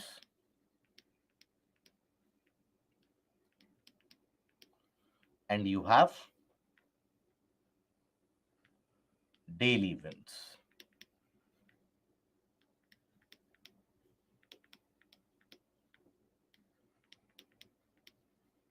So in the case of the seasonal winds, you have various examples such as Chinook, Lu, Foon, Mistral, and the list goes on. Whereas when we talk about the daily localized winds, which end up reversing their direction on a daily basis, changing their direction on a daily basis, so they change their direction on a daily basis. direction and movement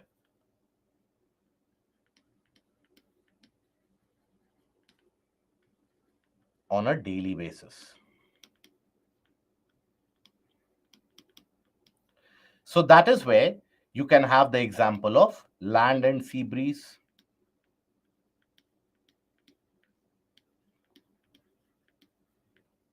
mountain and valley breeze.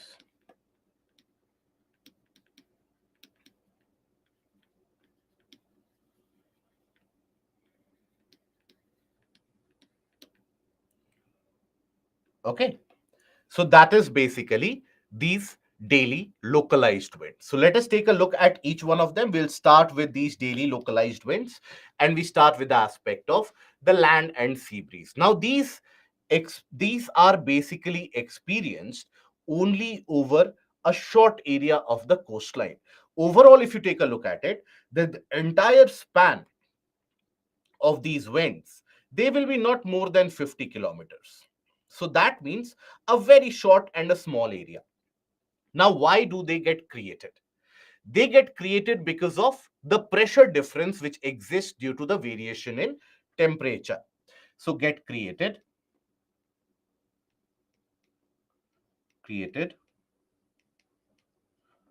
due to pressure difference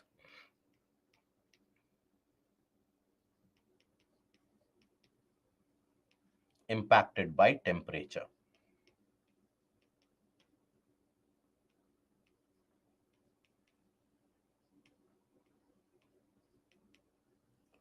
So here, if we take the example here, for suppose during the daytime, suppose when we consider the daytime, now we have already seen that during the day, it is the land which will get significantly warmer, right?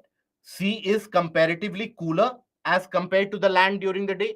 So when the land gets significantly hotter during the day, here, as it gets hotter, you will have creation of a low pressure. In comparison, the water which is cooler, that will create a comparative high pressure. Winds will always blow from a high to a low. So the winds will blow from here. These winds will carry significant amount of moisture as well. And then upon reaching the low pressure areas or the heated areas, they will also get heated up, rise up. They can end up forming clouds, bring rainfall, etc. So because this kind of wind originates over the region of the sea and then comes over the land area, as I told you, the breezes or the winds, they are named after the region where they originate or the direction where they originate. So because it is originating over the sea, hence it is referred to as sea breeze. That is experienced during the day.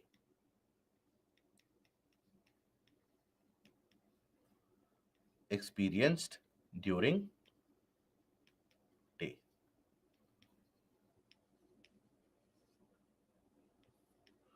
Okay, that is what is referred to as a sea breeze. Now during night, what happens? We have seen earlier in the previous module that at night, it is the land which gets colder. The water is comparatively warmer because land loses heat much quickly and water takes its own good time to lose heat. So that is why over the region of the water, you will have the creation of low pressure because the water is comparatively warmer, and land which has gotten cold, that is where you have a comparative high pressure. So that is why the winds this time will originate from the land and will move over to the sea. Because it has originated from the land, hence it is referred to as land breeze. This is during the night.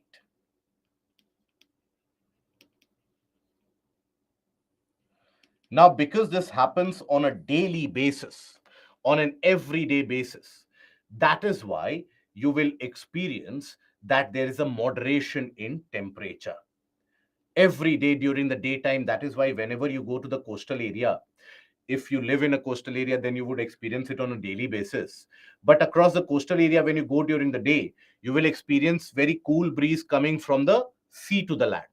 And during the night, you will experience the opposite. It is not as if the wind will be coming from the sea. You will experience the wind coming from your back and moving towards the sea. That is your land breeze. Both of them, they consistently are present across the day. And during the day, you will experience sea breeze. During the night, you will experience land breeze. And that is where the moderation of temperature does happen. It is driven by the simple conditions of thermal or thermally induced pressure. So this is created purely because of thermally induced localized pressure. Thermally induced localized pressure.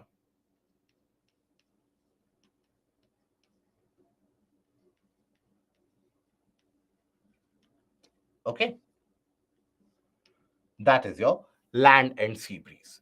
Now, this daily reversal of wind is also something which is observed in the mountain and the valley regions.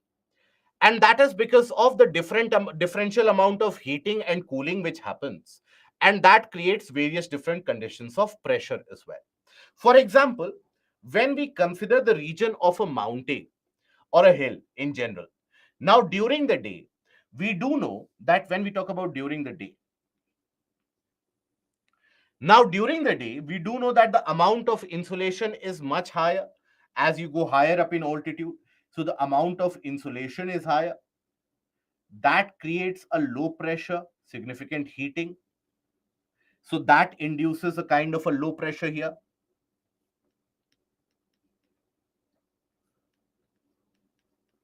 And during the day,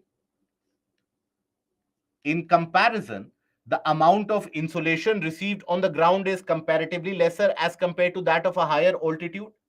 When we were taking a look at the factors which end up determining the variation in insolation, if you recall, we looked at four different conditions and four different factors. One of them was altitude as well.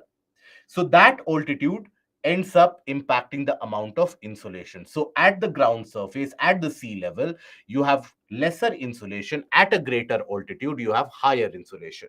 So due to that, during the day, you have low pressure created on the top. So this attracts winds, and the winds, they start to move from the valley to the mountain top during the day. And because they have originated over the region of the valley and moving towards the top of the mountain, hence they are also what are referred to as valley breeze. Because that is where they have actually originated from. And then what happens during the night? During the night, both of them or will lose heat. But when we talk about the topmost portion will lose heat much quicker. It will be very, very cold. So as the mountain top becomes very, very cold during the night, so this will be a region of high pressure. Perfect. What we also saw in the case of valley inversion, something very similar. So here you will have high pressure. Comparatively, the valley bottoms will have a kind of a low pressure because warmer air at the valley bottom in comparison. So you have winds moving from the mountain top to the valley. From the mountain top to the valley. This is experienced during the night. And because here the wind is originating from the mountain top, that is why it is referred to as mountain breeze.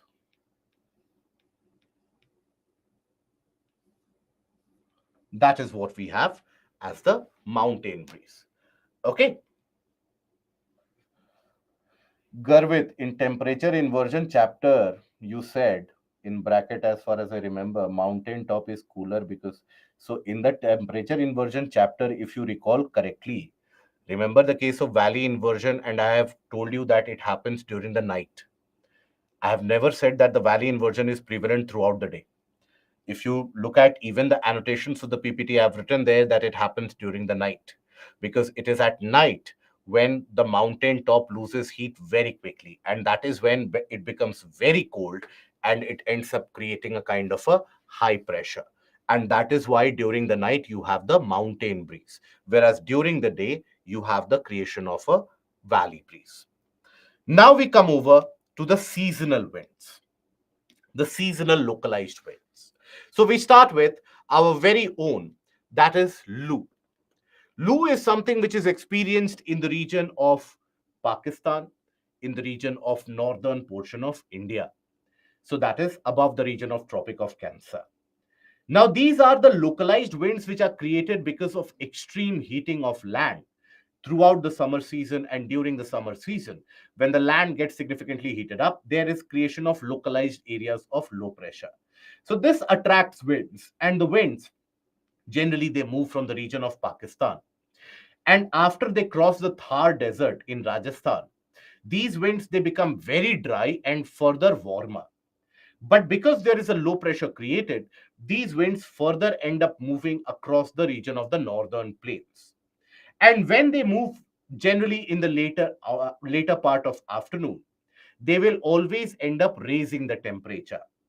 That is why if you have been in the northern part of the country, or if you belong from the northern part of the country to the north of Tropic of Cancer, from your childhood days, if you recall, your parents, your grandparents, they would never let you out during the late afternoon with the fear that you will be impacted by Lu, and that would cause illnesses, that would cause fever, etc., because it would bring very very warm conditions, very very warm air. So that is what is referred to as Lu. So these are hot and dry winds which blow very strongly over the northern plains of India and Pakistan in the months of May and June, generally in the late afternoons. In the afternoons, when prolonged amount of heating has already occurred. Now, their temperature varies between 45 to 50 degrees Celsius. Now, this is an example of your typical warm advection. Warm advection. Because these are warm and dry winds which are moving over. That is why warm advection. Now, why do they become heated and warm?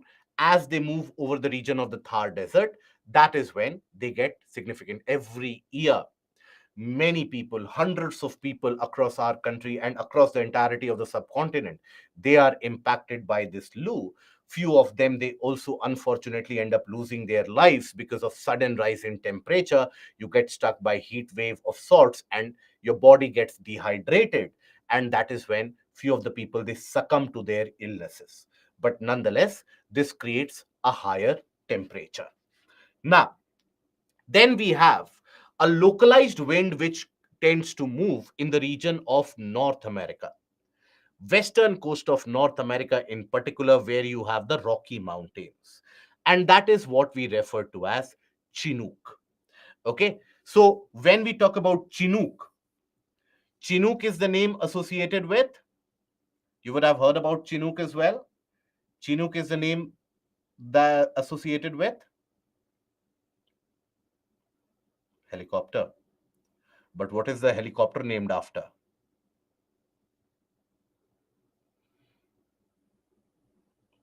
Do we have any idea? Very good, Anurag. No, Asha, Chinook is different from Lu. So it is basically based upon a tribe, a local tribe that you have. So that is where the Chinook, all these Apache, Chinook, etc., they have been named after the local tribes. So that is where you have the Chinook. Now, Chinook is observed or experienced, if I can take you back a few slides, and if I take you back to this particular slide, it is observed in this area, in this particular region of the Rocky Mountains. So, across the eastern slope of the Rocky Mountains, you have the warm winds, and that is what is referred to as Chinook. So, that is where you experience Chinook. Now, Chinooks are also what are referred to as snow eaters, because as they are warm, they end up creating a significant amount of melting of snow in the Rockies. Now, it is not as warm as you see in the case of the Lu. The temperature of these winds is still around 4 to 5 degrees Celsius, which in terms of Indian conditions, you consider it very cold. But in those areas, even a 4 to 5 or a 10 degree Celsius temperature wind, that will be enough to melt the ice and the snow. So that is where you have these considered to be the warm wind. So understand the phenomena. So they are blowing on the eastern slope or the leeward side of the Rocky Mountains. So when you consider any particular mountain system, let's suppose, now if the winds are blowing like this, now here the side which faces the wind, that is what is referred to as the windward side, because that is the one which faces the wind, and the side to the opposite of it, that is what is referred to as the leeward side. So here what you experience is that these winds, they basically, as they approach the mountain side, they basically are pushed up. Okay, before that, I'll take a question which I see a couple of you have, and that is Kiran Ananya, why direction west to east in Lu? It comes from Pakistan, and when it comes to Thar Desert, it becomes hot. So in Pakistan, it is not hot. In Pakistan, also it is hot. In it basically comes from the region of Balochistan and Sindh. When you talk about Lu, it comes from the region of Balochistan and Sindh. And then it blows towards the low pressure region across the northern parts of India. So, just I'll give you a basic aspect of why that Lu comes into existence. Again, I will tell you, not relevant for your general studies, but curiosity should always be taken care of. So, here, if let's suppose you have the Indian subcontinent here, let's suppose you have the entirety of the subcontinent, let's assume. Now, during the summer months, you have a significant amount of active low pressure, very intense low pressure created here. A mild low pressure, not very high low pressure, because if you know the local topography, or if you are aware of the local topography, you would be aware that the Balochistan and the Balochistan region, that is the western part of Pakistan, that is hilly and mountainous in general, right? So it has got some low pressure, but not very intense.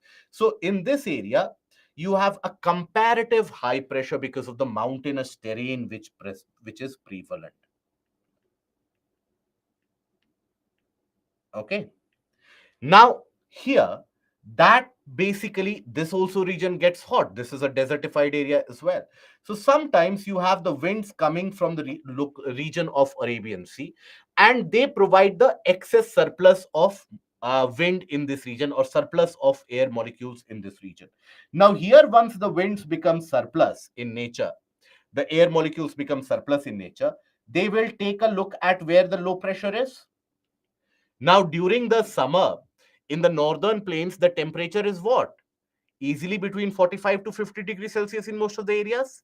So that is where the winds, they move in this direction. And as these winds will blow over this direction, they will also happen to cross over the Thar Desert. And that is where they become drier. And then they hit these areas. Is that understood? Kiran, Ananya, and everyone. Is that understood, that why you have the Lu moving from west to east? Okay, good. That is not never going to be asked in the GS examination. Always, even in optional, they don't ask this anymore. Okay. Those are easterlies but flow from west to east. No, these Lu is not a part of permanent wind system. Okay. So the Lu is not a part of the permanent wind system. You have to understand that. Lu is a part of a local wind system. During the time of the summer and the monsoon season, that is when they, prior to the monsoon season, that is when they come into existence. Dry in the sense they lose moisture. Yes, they become devoid of moisture as they cross over the region of Thar. Now here, Chinook. So when the winds are approaching the region of the windward side, what will happen to the wind? The wind will get colder because they are being pushed up in altitude. The wind will get colder, isn't it? They can undergo condensation, bring rainfall, etc. But after they cross over this mountain, It is not as if that mountain will provide a lift off, that now the wind will rise up and go to Mars. That wind will come down. As it comes down, what will happen? There is, there will be warming or cooling. There will be warming of this. Why?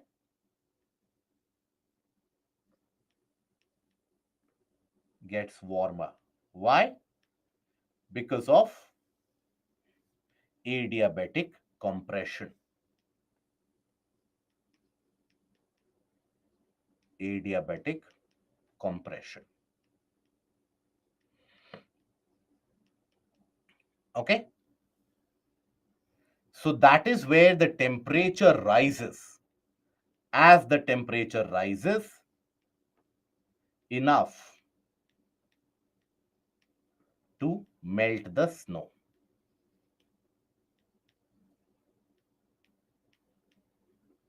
Hence, they are referred to as snow eaters. So that is what you experience in the leeward side. Windward side is the side of the mountain which is facing the wind, and leeward side is the opposite side of it. So generally, the leeward side of the mountainous areas, they are comparatively warmer. Okay, they are comparatively hotter. Now, after this, we come across a similar kind of a wind, similar to Chinook, that instead of the Rockies here, this moves across the northern slope of the Alps. Alps are present in Europe. I'm sure you would be knowing that by now due to the map pointings that we have given. So that is the local wind which is referred to as Fohn. Now, this is also warm and dry wind like Chinook. And this also happens on the northern slope of the Alps. Here, the northern slopes, they are serving as the leeward side. So here again, the same phenomena will be experienced. So here, let's suppose this is the Alps. You have the southern slope of the Alps.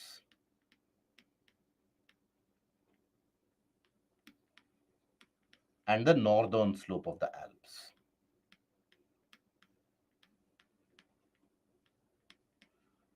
So as the wind moves here,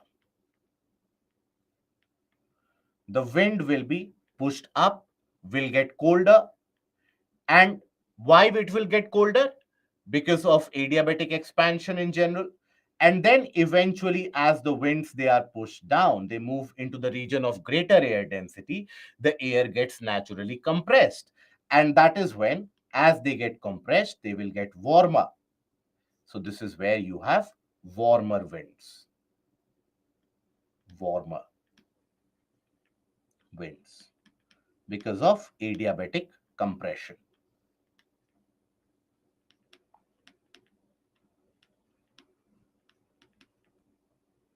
Compression. Okay. That is why this wind, that is Fohn, whenever it actually comes into existence, it comes into existence in the month of spring and autumn in the region of Switzerland. And that is where it creates a comparatively warmer condition. All the surrounding areas, they are covered in snow and ice, but it creates a comparatively, it is still much colder as compared to India, but comparatively it is warmer. That is why Switzerland, or the portion of Swiss Alps, they are referred to as a kind of a climatic oasis, because they provide relief from the surrounding cold conditions. And this also creates ideal conditions for the sowing of crops. So the weather becomes quite pleasant in the valleys due to the melting of the snow, because the wind is warm. And therefore, valleys of Switzerland are referred to as climatic oasis, because it is much more tolerable, much more pleasant. And these winds help in early sowing of wheat, ripening of grapes, and also do not allow the creation of frost. Frost is what? Frost is when the ground starts freezing up. That is what we refer to as frost. Okay? Now, after this, we have another local wind which comes into existence, especially during the winter season in the region of Europe, and that is what is Mistral. Now, Mistral gets created particularly because of the creation of different pressure zones. So here, when we talk about the winter months, understand this. When we talk about winter months, that is when it is predominant. In comparison to the Mediterranean Sea, if you compare the land area with comparison to the Mediterranean Sea, the land will be cold or hot during the winter months. The land will be cold or hot, significantly colder. So because the land is colder, it creates a temporary high pressure. It creates a temporary high pressure. Whereas the water will be a comparative low pressure. So winds will always blow from a high to a low. So the winds will blow from this region to this region. And that is what we refer to as Mistral. So overall, if you observe, it is a cold local wind which blows in Spain and France from northwest to southeast direction. These winds are more common and effective during the winter season because of development of high pressure over Europe as the land cools down and low pressure over the region of Mediterranean Sea. The arrival of Mistral causes sudden drop in air temperature to below freezing point because these are winds moving over the colder areas. That is why that creates a sudden drop in temperature. Now, this is a cold local wind. So, in these local winds, by the way, local winds are relevant for your prelims examination in the sense that you might get an odd sub part of a question that explain or elaborate about the impact of wind on temperature factors, etc. And there a sub part of the mains question might be the what is Mistral or etc. But then this is relevant for your prelims where you need to be able to understand the region where they are existent and whether they are warm or cold. That is something you should be taking a look into. Whether they are warm or cold, or even if that is something which you are not very clear about, at least the region. So in that case, you can get a match the following kind of a question where Chinook, it is moving in North America, phone, it is moving over Europe, or it is moving over Switzerland. For example, when we talk about Mistral, it is moving over France and Spain. For example, when we talk about Sirocco, it moves over the region of Italy and Southern Europe. So that is where you can get these type of questions. Now you have another very significantly violent, cold, stormy wind, powdery polar wind, that is blizzard, which moves across the northern latitudes, higher latitudes in the region of North America, in the region of Siberia, in the region of Northern Europe. And that is where they end up blowing. These are cold winds, polar winds. Now, these winds especially pick up during the winter months. And these winds, they pick up the amount of snow and ice and the snow powder, etc. And that is when they start to blow. Now, as they pick these particular snowy powder, etc. So that is where the visibility reduces quite substantially. And also the temperature reduces quite significantly. Now, the blizzard ideally is restricted or observed only in higher latitudes, but you will experience this even in the region around United States, for example. You will even be experiencing this in the region of United States. So it is here where these winds, the cold winds will be coming over, they will be covering the region of United States. Otherwise, they are restricted to the higher latitudes. Why is it that they end up entering even into the region of United States? Because in United States and in the northern part of America rather, you don't have any east to west mountain systems. You have Appalachians here, you have the Rocky Mountains here. You don't have anything obstructing that. Just like in the case of India, you have the case of Himalayas blocking any cold winds coming from north. If the Himalayas, that is what we will study later in the portion of Indian seasons and Indian climate, that had the Himalayas not been there, northern part of the country would have experienced desert-like conditions because of the cold winds. Here you don't have that, right? So here, because you don't have that kind of obstruction, that is why even the areas of United States are impacted by that. So the visibility reduces quite significantly. Because of the snow and ice crystals, the speed can be as high as 90 to 100 kilometer per hour, and it causes sudden drop in air temperature to the sub-freezing level. Okay. These winds, which caused death of an Indian family immigrating on the borders of Canada. Yes, that is true. So last year, that was a sad incident which happened where an Indian family was actually trying to cross the border between Canada and United States, and they were doing it illegally. So they were moving through the rough patches. And in the winter months, in these high latitudes, everything is covered with snow. And the blizzards, they are almost a continuous phenomena over the portion of North America. So I hope when you are following the portion of international relations, when you are following the portion of let's suppose the current affairs, you are also observing that there are a lot of various different illegal migrant routes that we Indians, we are now following in order to reach Europe, in order to reach North America. So earlier people would be moving over to Canada, but Canada nowadays is not so lucrative anymore, so many people are moving over illegally into United States. So one of the methodologies to cross the border is reach the region of Canada somehow, legally, illegally, and then migrate over and illegally move over to United States. So as that Indian family was moving over, they were moving over these vast stretches of wilderness, and that is when the blizzard struck. And these can continue to exist for many, many hours altogether. And that is when the temperature dipped to sub freezing level for a continuous period of time. And sadly, the family, that is the couple and their children, they froze to death. So that is as sad as it can be. In order to search for a better life, in order to seek newer opportunities, that is where they lost their lives. So that is the impact of blizzard. Okay. So that is basically the aspect of blizzard generally observed during the winter months. Okay, so they bring about an onset of cold waves in these regions. Then we have another local wind which moves over to the region of Europe. It originates over the area of northern part of Africa, and then they cross the region of Mediterranean to reach the area of southern Europe.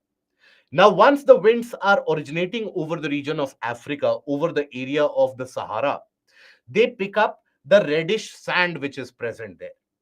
Now, as the winds are moving over, after they have picked up the reddish sand, and then they cross over to the region of Mediterranean, where they pick up the moisture. As they hit the southern part of Europe, such as the Italian coastline, then they bring that rainfall. All the moisture that they had been carrying, they drop that in the form of rainfall. But the rainfall which happens, it will also consist of the sand particles that they are reddish sand particles they had picked up. And that is what the reddish raindrops which appear, that is referred to as blood rain. Okay, so Sirocco always ends up causing what is a phenomena referred to as blood rain. So they move from in the northerly direction from the Sahara Desert, and after crossing over to the Mediterranean Sea, then they reach over to the area of Italy and Spanish coastline. So Sirocco, while passing over the Mediterranean Sea, picks up moisture and yields rainfall over the southern part of Italy, where the arrival of rain is associated with Sirocco is referred to as blood rain because of the fallout of red sands with the falling rains. Okay, so just like that, you have various different local winds. This is an image of it to show you the region, but then I have also provided a list of all of these. Kindly refer it for your prelims purposes. So North American local winds, you have South American local winds, you have the African local winds, you also have the European local winds, you have the Asian local winds, you have the Australian local winds. All these kindly refer to as for your prelims.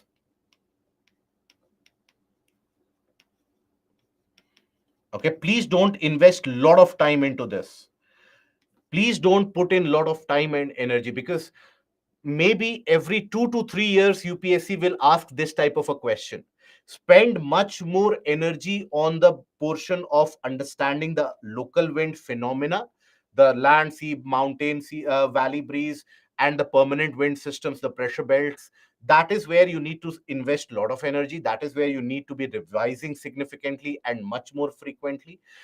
Then after that, just for your prelims purposes, take a look at it so that you are not stumped by any particular name which is asked. Okay. Why Sirocco is referred to as a blood rain? Sirocco is not referred to as a blood rain, but whenever you have the movement of Sirocco, so Sirocco basically originates from the northern portion of Sahara, where it picks up the red sand particles. And these winds, they are carrying the red sand particles as they move over the region of Mediterranean. So any wind moving over a water body, it will pick up moisture as well. So that is where now these winds have the presence of moisture and the red sands.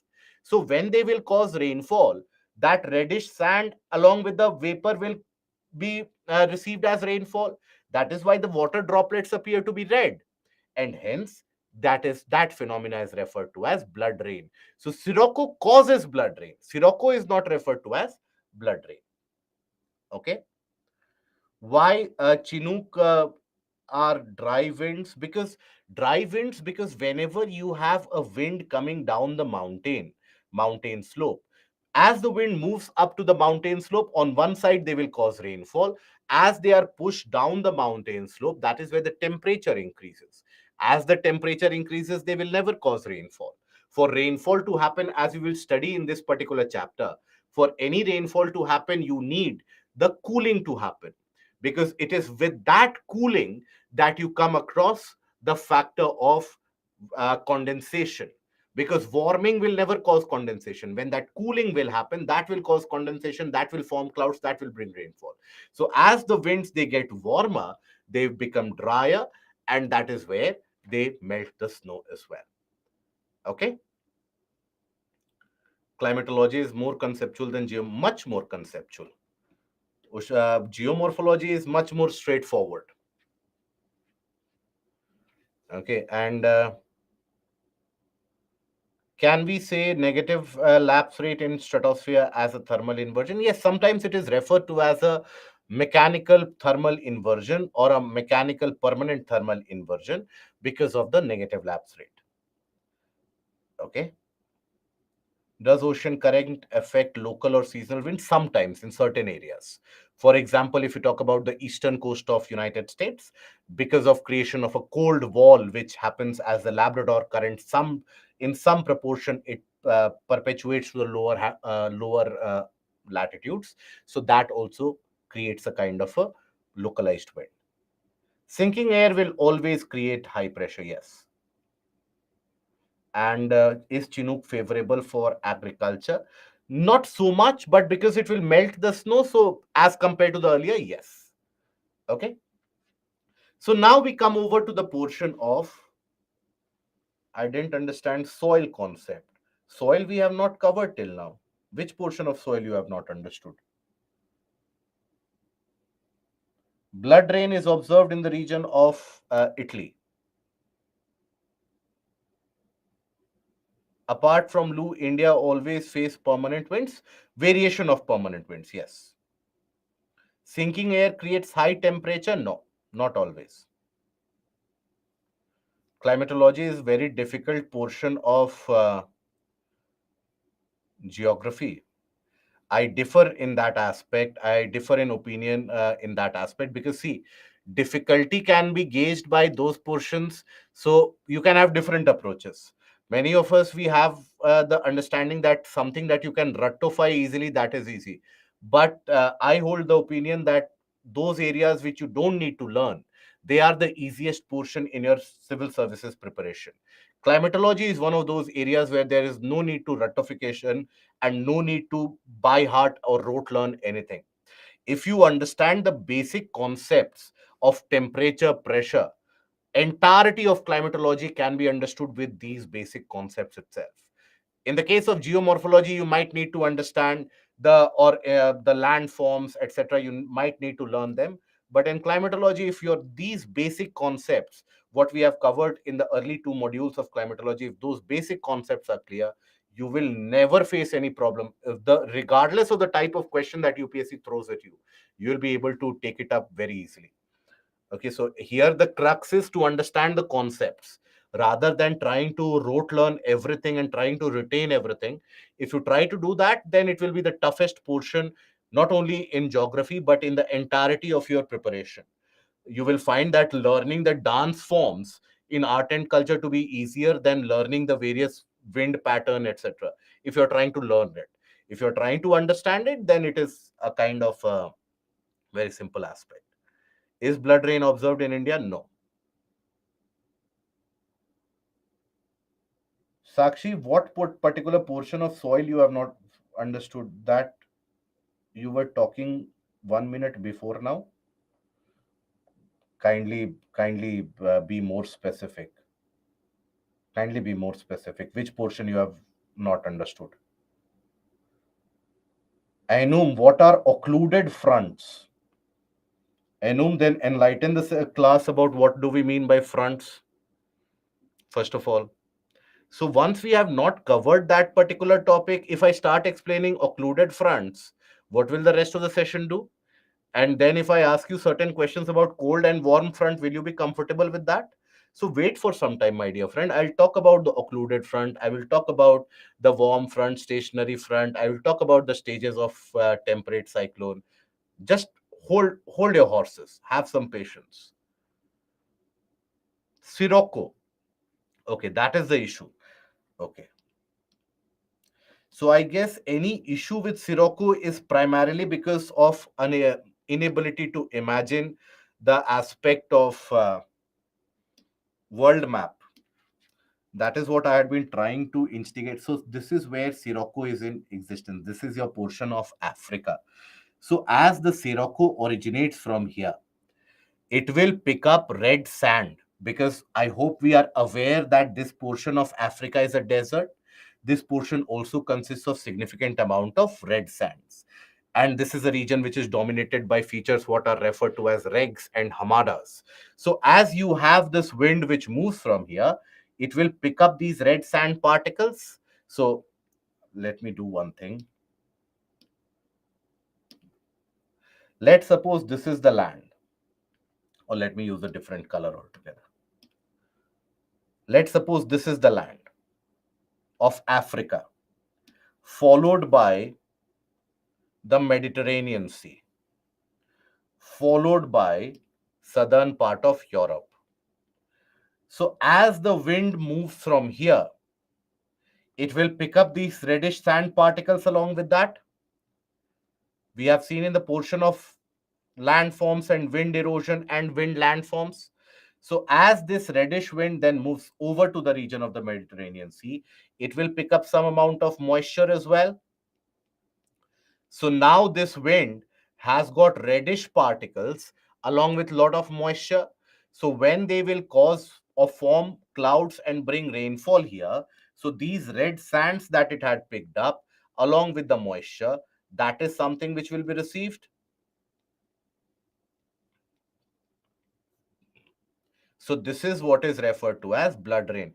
It is not the problem of not able to understand Sirocco. It is that blood rain creates so much amount of intrigue that where is it that blood is raining? Something that we have seen only in the movies. Is it now understood?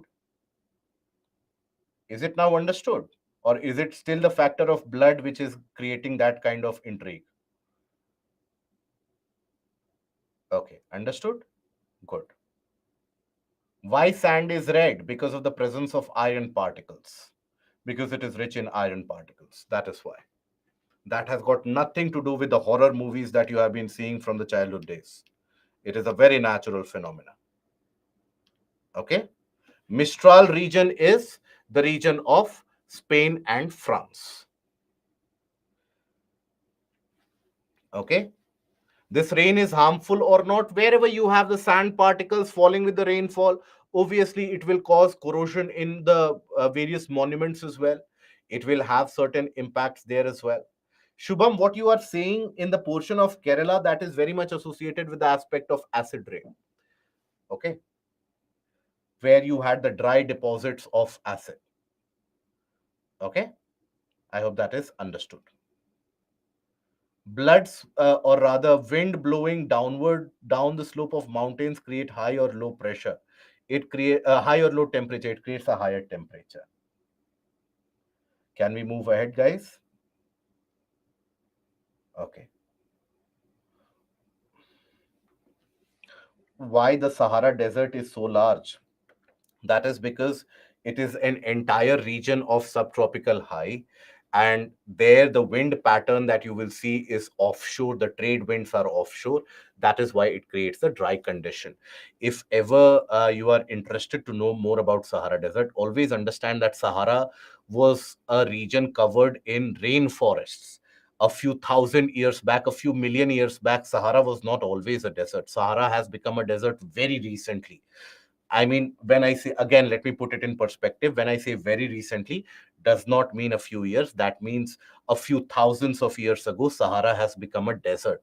Before that, it had trees, it had forested area.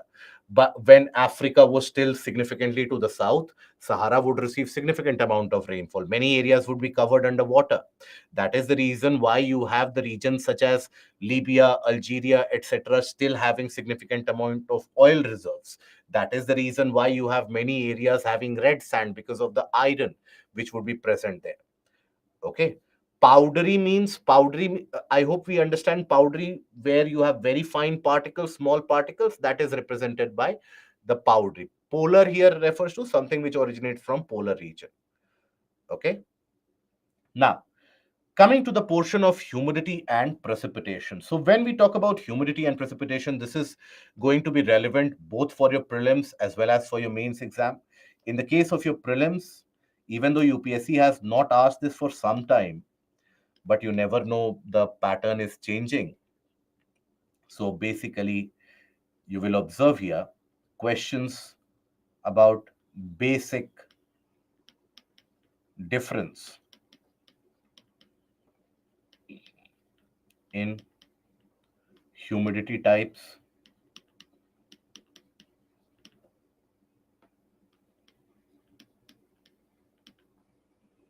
then basics in terms of types of cloud,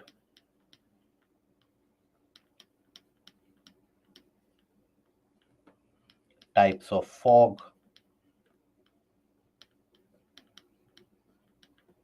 types of rain.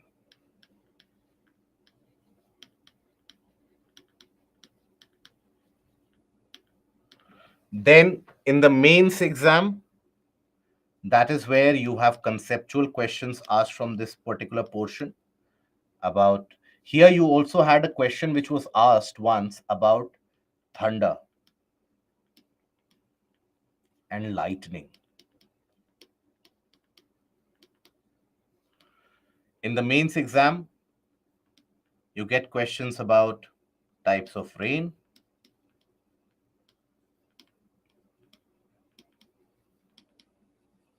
you get questions from the portions of hailstorms,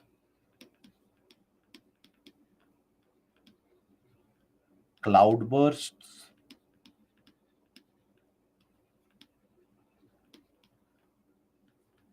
types of fog as well.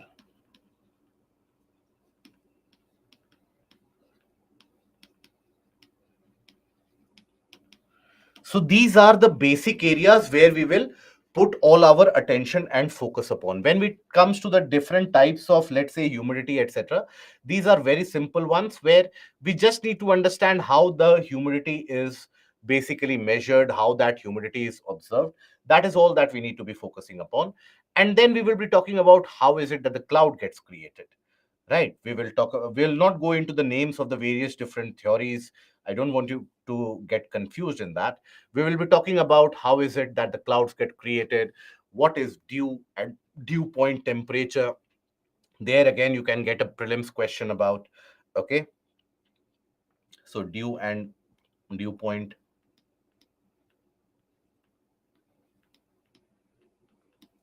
Heat budget for a very long period of time has not been asked in the examination, Rashida. So that is why I have basically eliminated it from the portion here. So you can cover it from the tablet if you want. There we have covered it, or you can cover it from the portion of the NCRT also. Okay, so that is heat budget.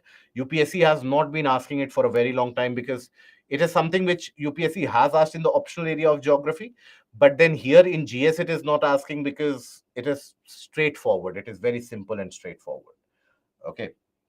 Now, that is what we shall be looking into. We shall be understanding what are the various different methodologies of precipitation, what are the various aspects of precipitation that we are going to concentrate upon. So we start with the portion of humidity. So when we say humidity, what do we mean by that?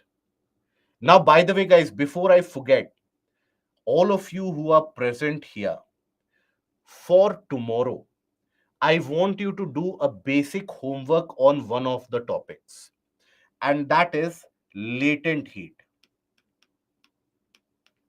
Those of us who know this, fair enough. Otherwise, I need you to find out what do we mean by latent heat of condensation.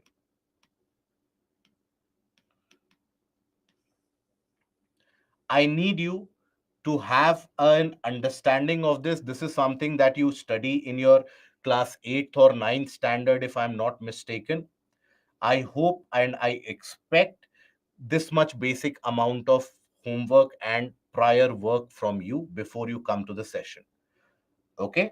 So, what is meant by latent heat of condensation? Is that a heat which is consumed? Is that a heat which is supplied? Take the help of Google, take the help of your childhood books or your school books if you want, wherever you want to take, or you can take the case of the basics of climatology in the tablet as well. Wherever you want to take a help from, take a help from that. I want you to be very clear about what do you understand by condensation, vaporization, melting, solidification. This basic, I don't want to be spending energy and time here to explain to you guys that how ice gets converted into water, how water gets converted into vapor. If we are indulged in that kind of a discussion, then there is no point of talking about the tropical cyclones and the occurrence of tropical cyclones. So latent heat, I hope that much amount of work you will do. Rashida, is it not there? Please ask for the updated memory card in that case. I think it should be there. If not, ask for the updated memory card. Now, then we talk about the portion of, or we come to the portion of humidity. So, humidity is something that we encounter on a day to day basis. So, humidity is what? Humidity is the presence of moisture in the air. The total amount of water vapor that we have in the air, that is humidity. Now, many of us, we mistake water vapor with the liquid water droplets, right? That is very different. Vapor is the gaseous form. So, the presence or the content of vapor in any column, any parcel, any sample of air, that is what is referred to as humidity.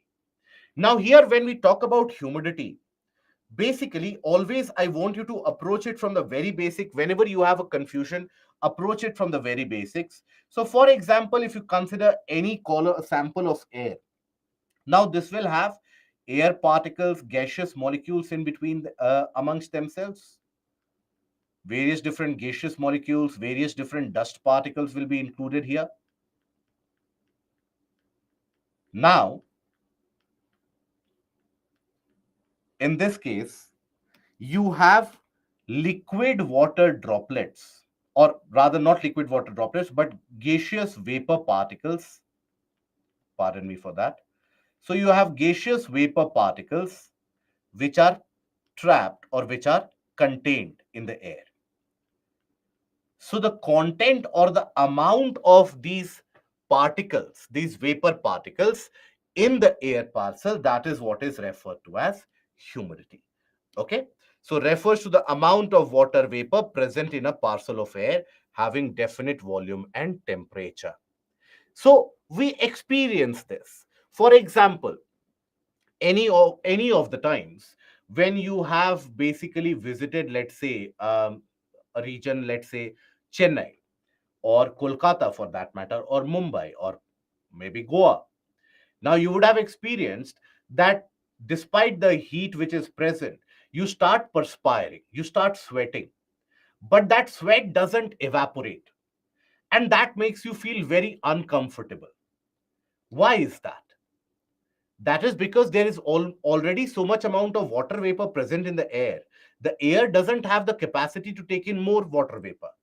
And that is why your sweat or your perspiration doesn't evaporate.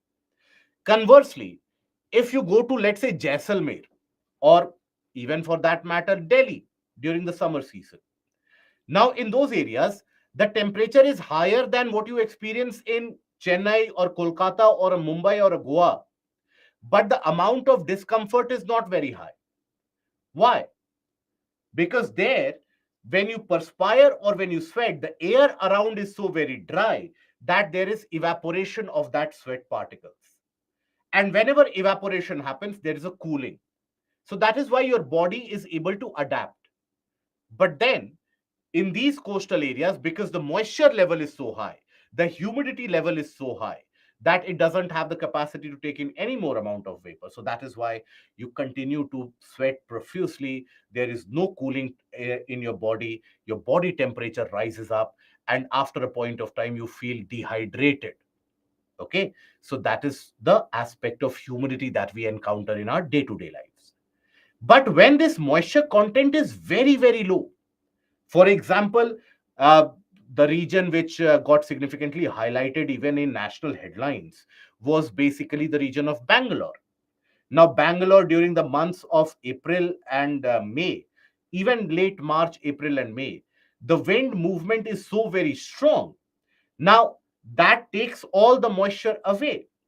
And that is where in Bangalore, the humidity levels they get so very low that it becomes almost dangerous for the skin. The skin dries out very very quickly, and that is when you have dry wind and dry air rubbing against your skin develops a kind of a charge. And that is where in Bangalore, all of you who have lived in Bangalore, or all of you who have your friends there, if you ask them or if you have followed the national headlines, then you would have observed that during that point of time there was a lot of news about the static electricity, where if you touch any particular thing, then you will feel some kind of a charge immediately because of the dry air rubbing against your skin develops a kind of a charge. So that is how moisture presence impacts us on a day to day basis. Now, this moisture content in a particular air parcel or air column is observed, is experienced as, or is something which is dependent and influenced even by temperature factor. How? So let us understand that. Now, before that, when we talk about the amount of water vapor present here, the air at any particular temperature will be able to accommodate only a limited amount of water vapor. It is not as if the air will continue to take in water vapor endlessly. So, the amount of water vapor that an air parcel can carry at any given temperature, that is referred to as the carrying capacity of air. Amount of water vapor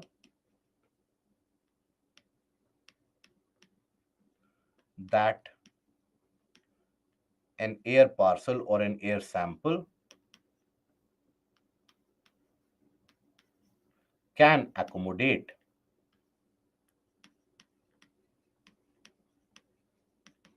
at any given temperature.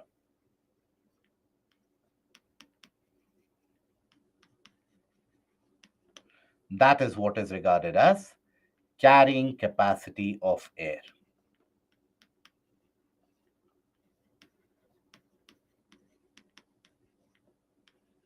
Of air.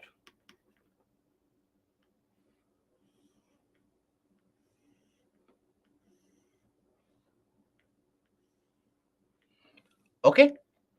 Now let us understand the influence of temperature when it comes to the air and humidity. So let's suppose I have an air parcel. Now, if I heat it up, and then we will consider a situation when I cool it down. So let us consider under normal conditions, these are the gaseous particles and the dust particles which are present in the air parcel.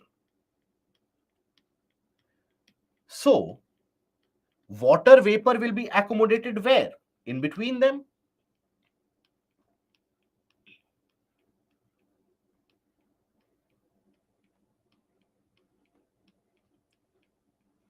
Okay. Now, if I were to heat this up, if I were to provide heat to it, then the particles will gain energy. The gaseous particles, dust particles, they will gain energy. They will start escaping the system. That is why the air becomes lighter. So that is where, as the particles gain energy, they will start moving away from each other, distant from each other. So what can we say about the carrying capacity of air? Now you have greater amount of space where that water vapor can be accommodated. Greater space for the accommodation of water vapor, isn't it? So this is where the carrying capacity, can we say that the air's carrying capacity has increased. So with heating,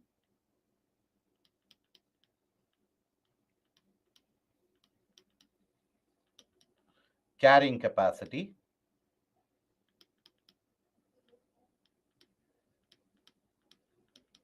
of air increases. We can say that, we can have this conclusion, isn't it? Then what if we cool this down? So if I were to cool this down, the particles, they will get much closer to each other as compared to earlier. If I cool this down, so the particles will get much closer to each other. That means there is a lesser space for the accommodation of the moisture particles or the water vapor particles. So you have lesser space for their accommodation, comparatively and significantly lesser space for their accommodation, isn't it? So carrying capacity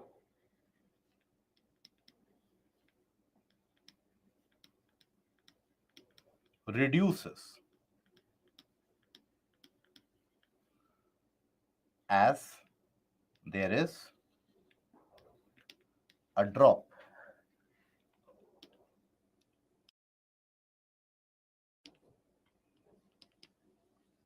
in temperature. Okay.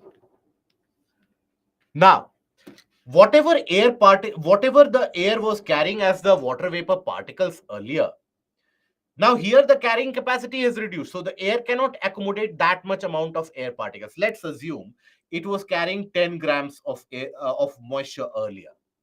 Now it is able to accommodate, let's say, only 5 grams. So what will happen to those extra 5 grams which were included in the air earlier? Apply your logic here. All of you, I want you to apply your logic. What will happen? It will be incorrect. So what will happen to that extra 5 grams which were included earlier, but now the air cannot accommodate them? So when you cool it down, let's suppose earlier the carrying capacity was 10 grams of vapor could be carried. Now the carrying capacity has reduced only to 5 grams. So what will happen to the extra amount of 5 grams? Very good.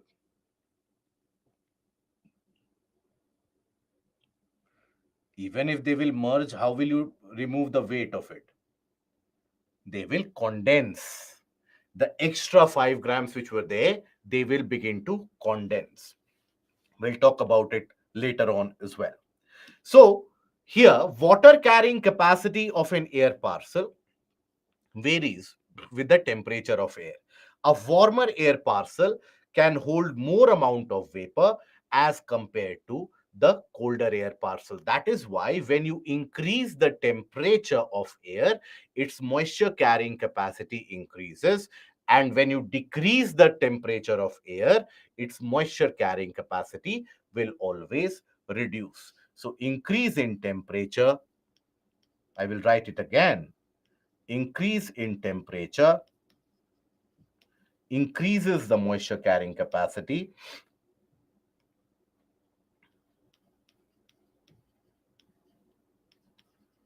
the moisture carrying capacity,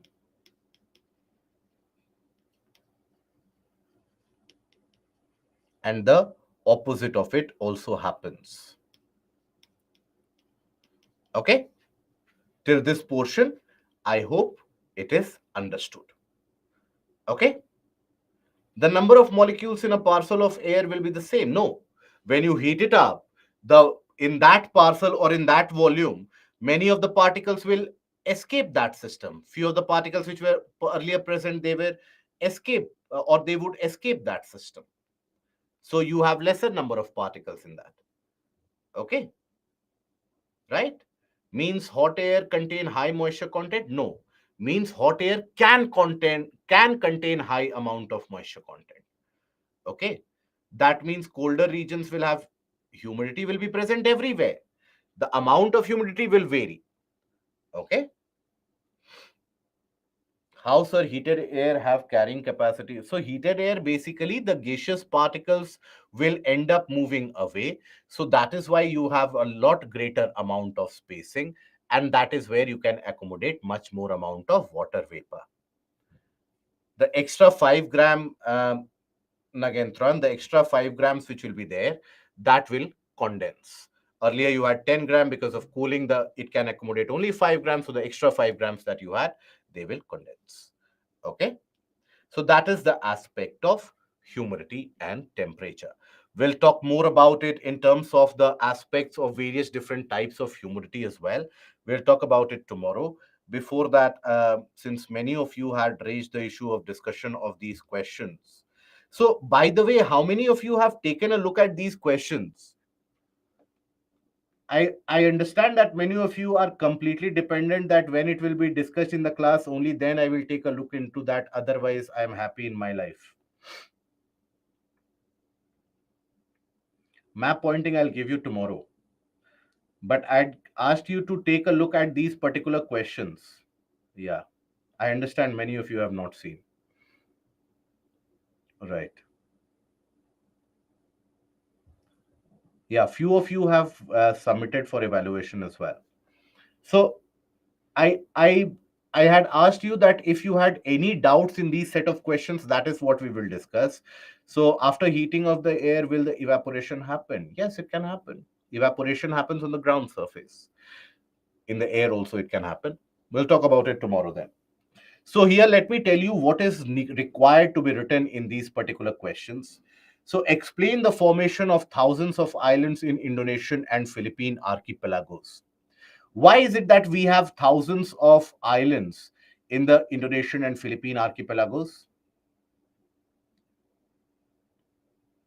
Why is it that we have thousands of islands in Indonesian and Philippine archipelagos? Very good. Yashwant, correct. Manikandan, correct. No, Kirtana, these are not volcanic hotspots.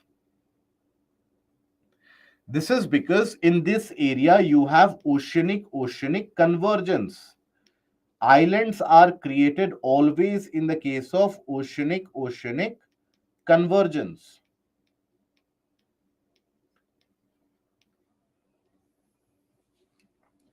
So in this answer, you basically, what is the meaning of archipelago? A group of islands.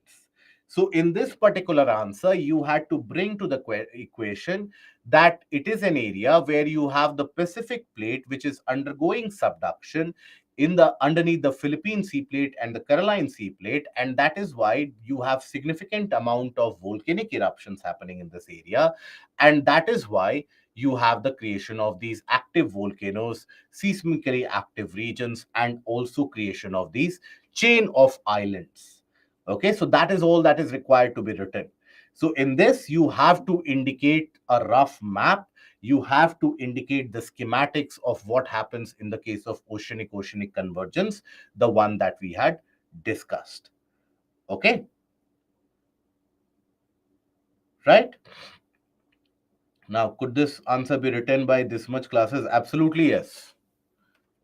If with the classes, if you are not able to write these questions, then I don't think I don't know when will you be able to write this. Absolutely yes. So now the other question: why are the world's fold mountain systems? Dhanya, what is it that you are not able to understand, dear friend? Please let me know.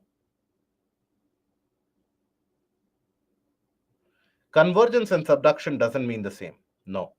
Convergence doesn't mean always there will be a subduction which will happen. Convergence can be of various different types. Subduction generally happens of the heavier plate. Okay. Now, why are the world's fold mountain systems located across the margins of the continents? Bring out the association between global distribution of fold mountains and earthquakes and volcanoes. Now, it is a two-part question. It is a two-part question. Okay. How active volcano play a role in formation of island? Not always will an active volcano lead to a formation of an island. Kindly take a look at the recording of the videos when we were talking about the portion of convergence and plate tectonics, where we had said that as the heavier plate subducts underneath the other one, now if this is covered underwater, now here you will have the portion which starts melting. As it subducts, it will undergo melting, and because some amount of water will also percolate, so there will be pressure, the water vapor which will provide that pressure, and here underwater you have volcanic eruptions. As the convergence continues due to slab pull or due to other endogenic forces, this will continue to grow further higher up till it emerges above water.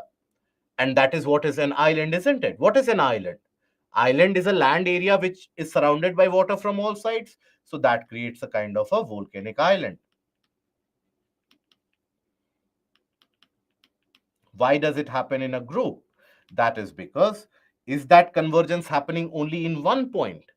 These plates, they are very, very large, isn't it? Spreading across thousands of kilometers. So if that plate across thousands of kilometers undergoes a subduction, won't there be a kind of a volcanic eruption happening all across?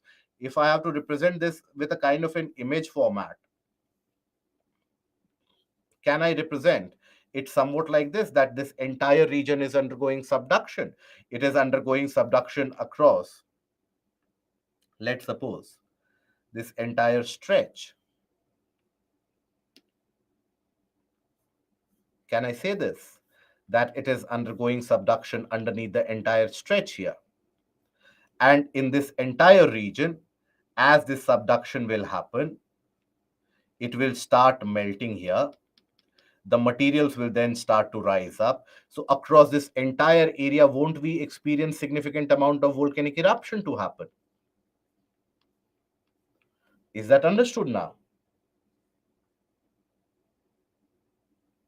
Is that understood or no? Good.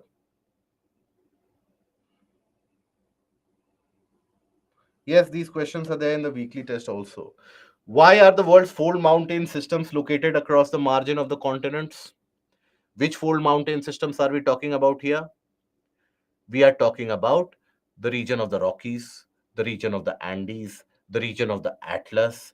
These are your fold mountain systems across the mountains. Appalachians as well. Himalayas are not at the margins of the continents. Himalayas are bam in the middle of the continent. So those are the areas that you have to highlight because there is a convergence. So here you have to talk about the convergence. Continental oceanic, and that has created the various different types of fold mountains. That is something that you will address in the first part of the question. In the second part of the question, you have to talk about the distribution of the fold mountain system. Here you have to talk about the Alps as well. You have to talk about the Himalayas as well. You have to talk about the Urals as well. You have to talk about the Atlas as well. You have to talk about the Andes, Rockies, all of them. You have to indicate them on a rough map of the world, very rough map of the world. And you have to indicate that why is it that the earthquakes and volcanoes happen in this region. Again, a schematic image is required where you indicate that there is a plate movement. Whenever that plate movement will happen, it is very rough, and that is why you have a earthquake and volcanic eruption. Okay, is that understood? Good. Define mantle plume and explain its role in plate tectonics. Any difficulty in this particular question that you have? Any of you? Any difficulty in this question? Any of us? We have the exact definition of mantle plume given in the PPT, right? And what is the role in plate tectonics? Chavan, what is the doubt that you have, my dear friend, in this? Its role in plate tectonics. Okay. So when you have a mantle plume is basically going to produce heat. If this is the region of the crust, from the region of the mantle plume, you have the production of heat. Now that heat over a period of time, it can lead to the presence of a convection current, isn't it? And that convection current can lead to the weakening of the crust, can lead to the divergence of the crust in this region, creation of mid-oceanic ridges, creation of a newer crust here, and this will be pushed aside.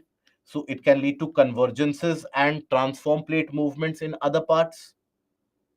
Is that understood, Chavan? And also another one, Sindhu. Is that understood? Or is there any doubt?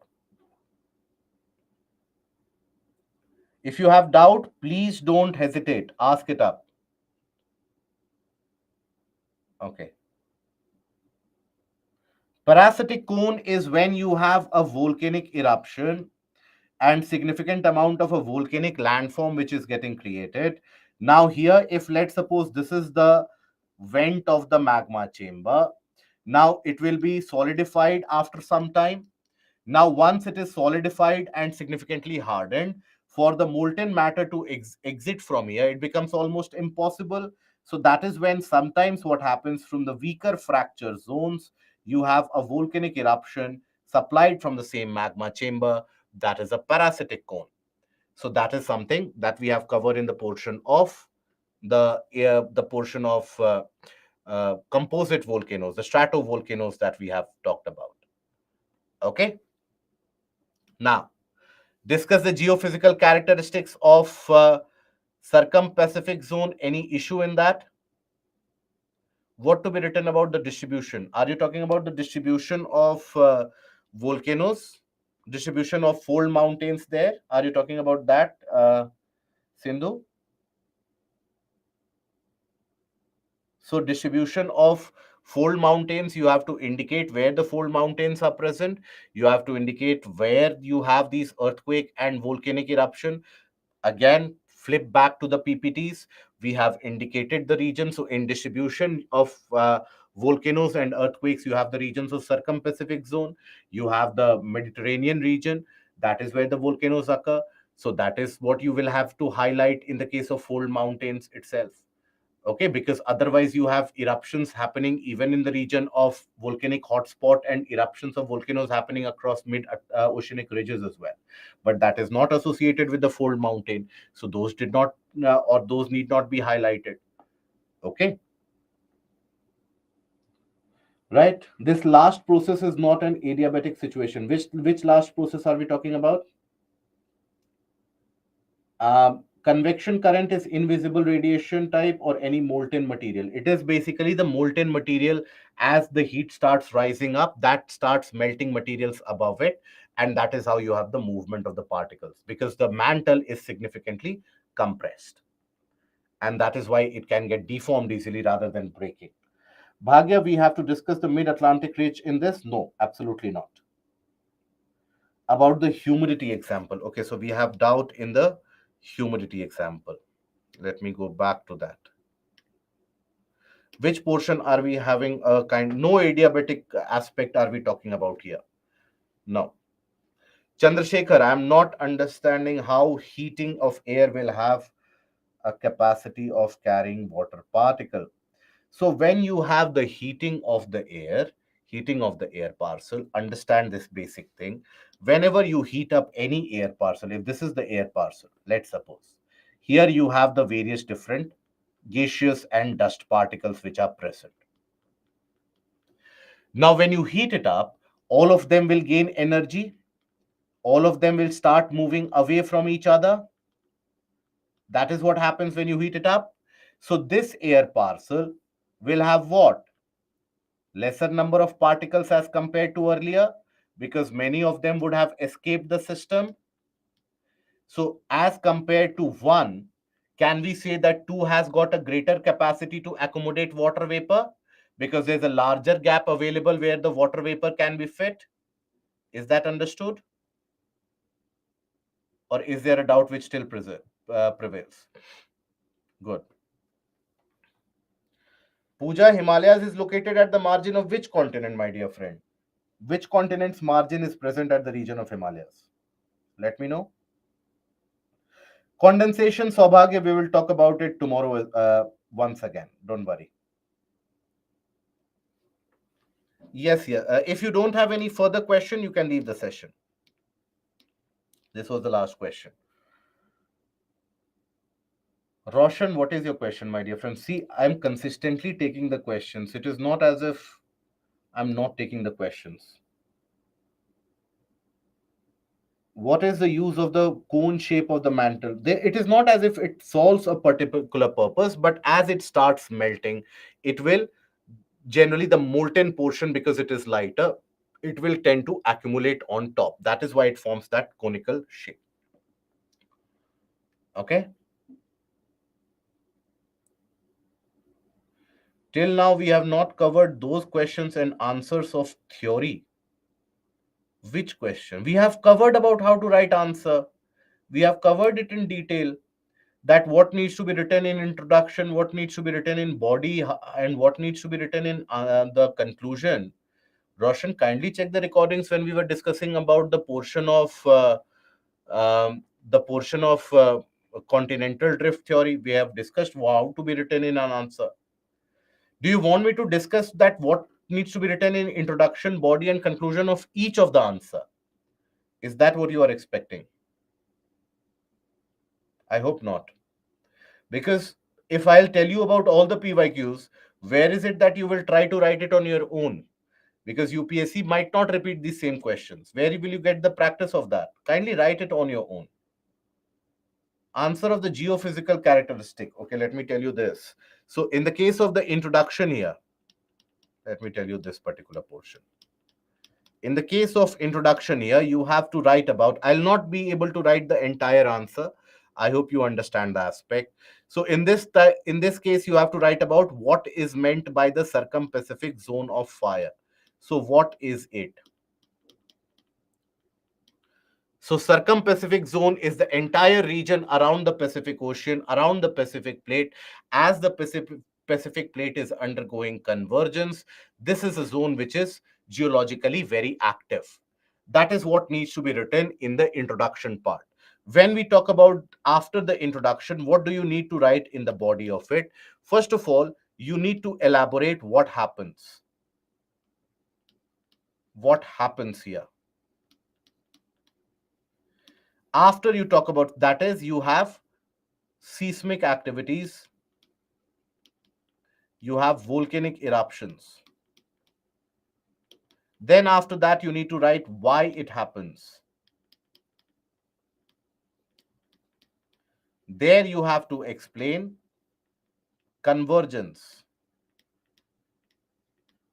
Which type of convergence? With the images, you have to indicate oceanic, and oceanic continental. Right? Then after that, you have to indicate impact, creation of islands, seamounts, trenches. And then after that, you have to write the conclusion of it. In these, you have to give examples and images.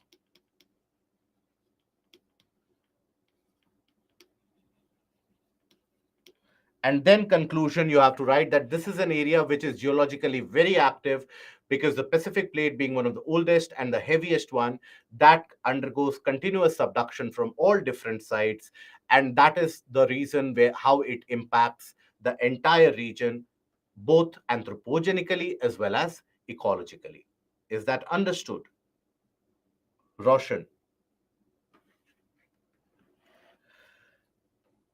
But sir, you said that sweat does not dry up in humidity. Then how the heated air can have higher? So humidity, if humidity is high, does not mean temperature will be high. Humidity is high does not mean we have not said that with heating the humidity will be higher. I have just said that with heating the carrying capacity will be higher. Whether it is carrying that much or not, that is dependent on the ground factors and the other conditions. So heating does not mean automatically humidity is higher. Is that understood? Lakshmi, the answer of geography needs to be same like other subjects. Absolutely not. If you are writing the answer just like you are writing the other subjects answers, then you will never get marks in geography. You have to represent it with images and maps. Pacific Ring of Fire is not because of divergent plate boundary. Divergence of plate in the Pacific, in the entire Pacific, is happening only in the case of the Chilean rise, where you have the Nazca plate. Otherwise, everywhere around it, you have the convergence. So here you can explain the portion of the mid-oceanic ridge, even in the case of the Nazca and the Pacific plate, but otherwise, everywhere around it, you have convergence. Yes, if you don't have any question, you can leave the class. Any standard book for geography for good answer writing? NCRT. See, if you are expecting the questions to be picked up directly from the book and then put into the exam paper, so that you read the content from the book and you can put it in the exam paper. So let me break it to you. This is not the class 10th or 12th exam that you are appearing for. Here, any topic that you might have heard from, that is where the questions are framed. So that is where you need an understanding. If you understand it, with the help of example, you can always write the answer. Okay. Okay. So that is where we'll restrict the session here today. Volcanic hotspot and chain of islands in last question. You can, but that is not a part of the circum-Pacific zone. That is only in one region that you have. Okay. Bend is in same direction. In northern hemisphere, it is in same direction in both the hemispheres. So in northern hemisphere, it comes out to be the rightward bend. In southern hemisphere, it comes out to be the leftward bend. Yes, world map needs to be drawn. Okay. So that is where we'll end the session here for today. Any further questions will be taken care by the SMEs. So we meet again tomorrow. Take care of the portion of the latent heat of condensation. Do look it up. And when we meet tomorrow, we will continue further. So take care of yourself. Goodbye. Thank you and have a good night.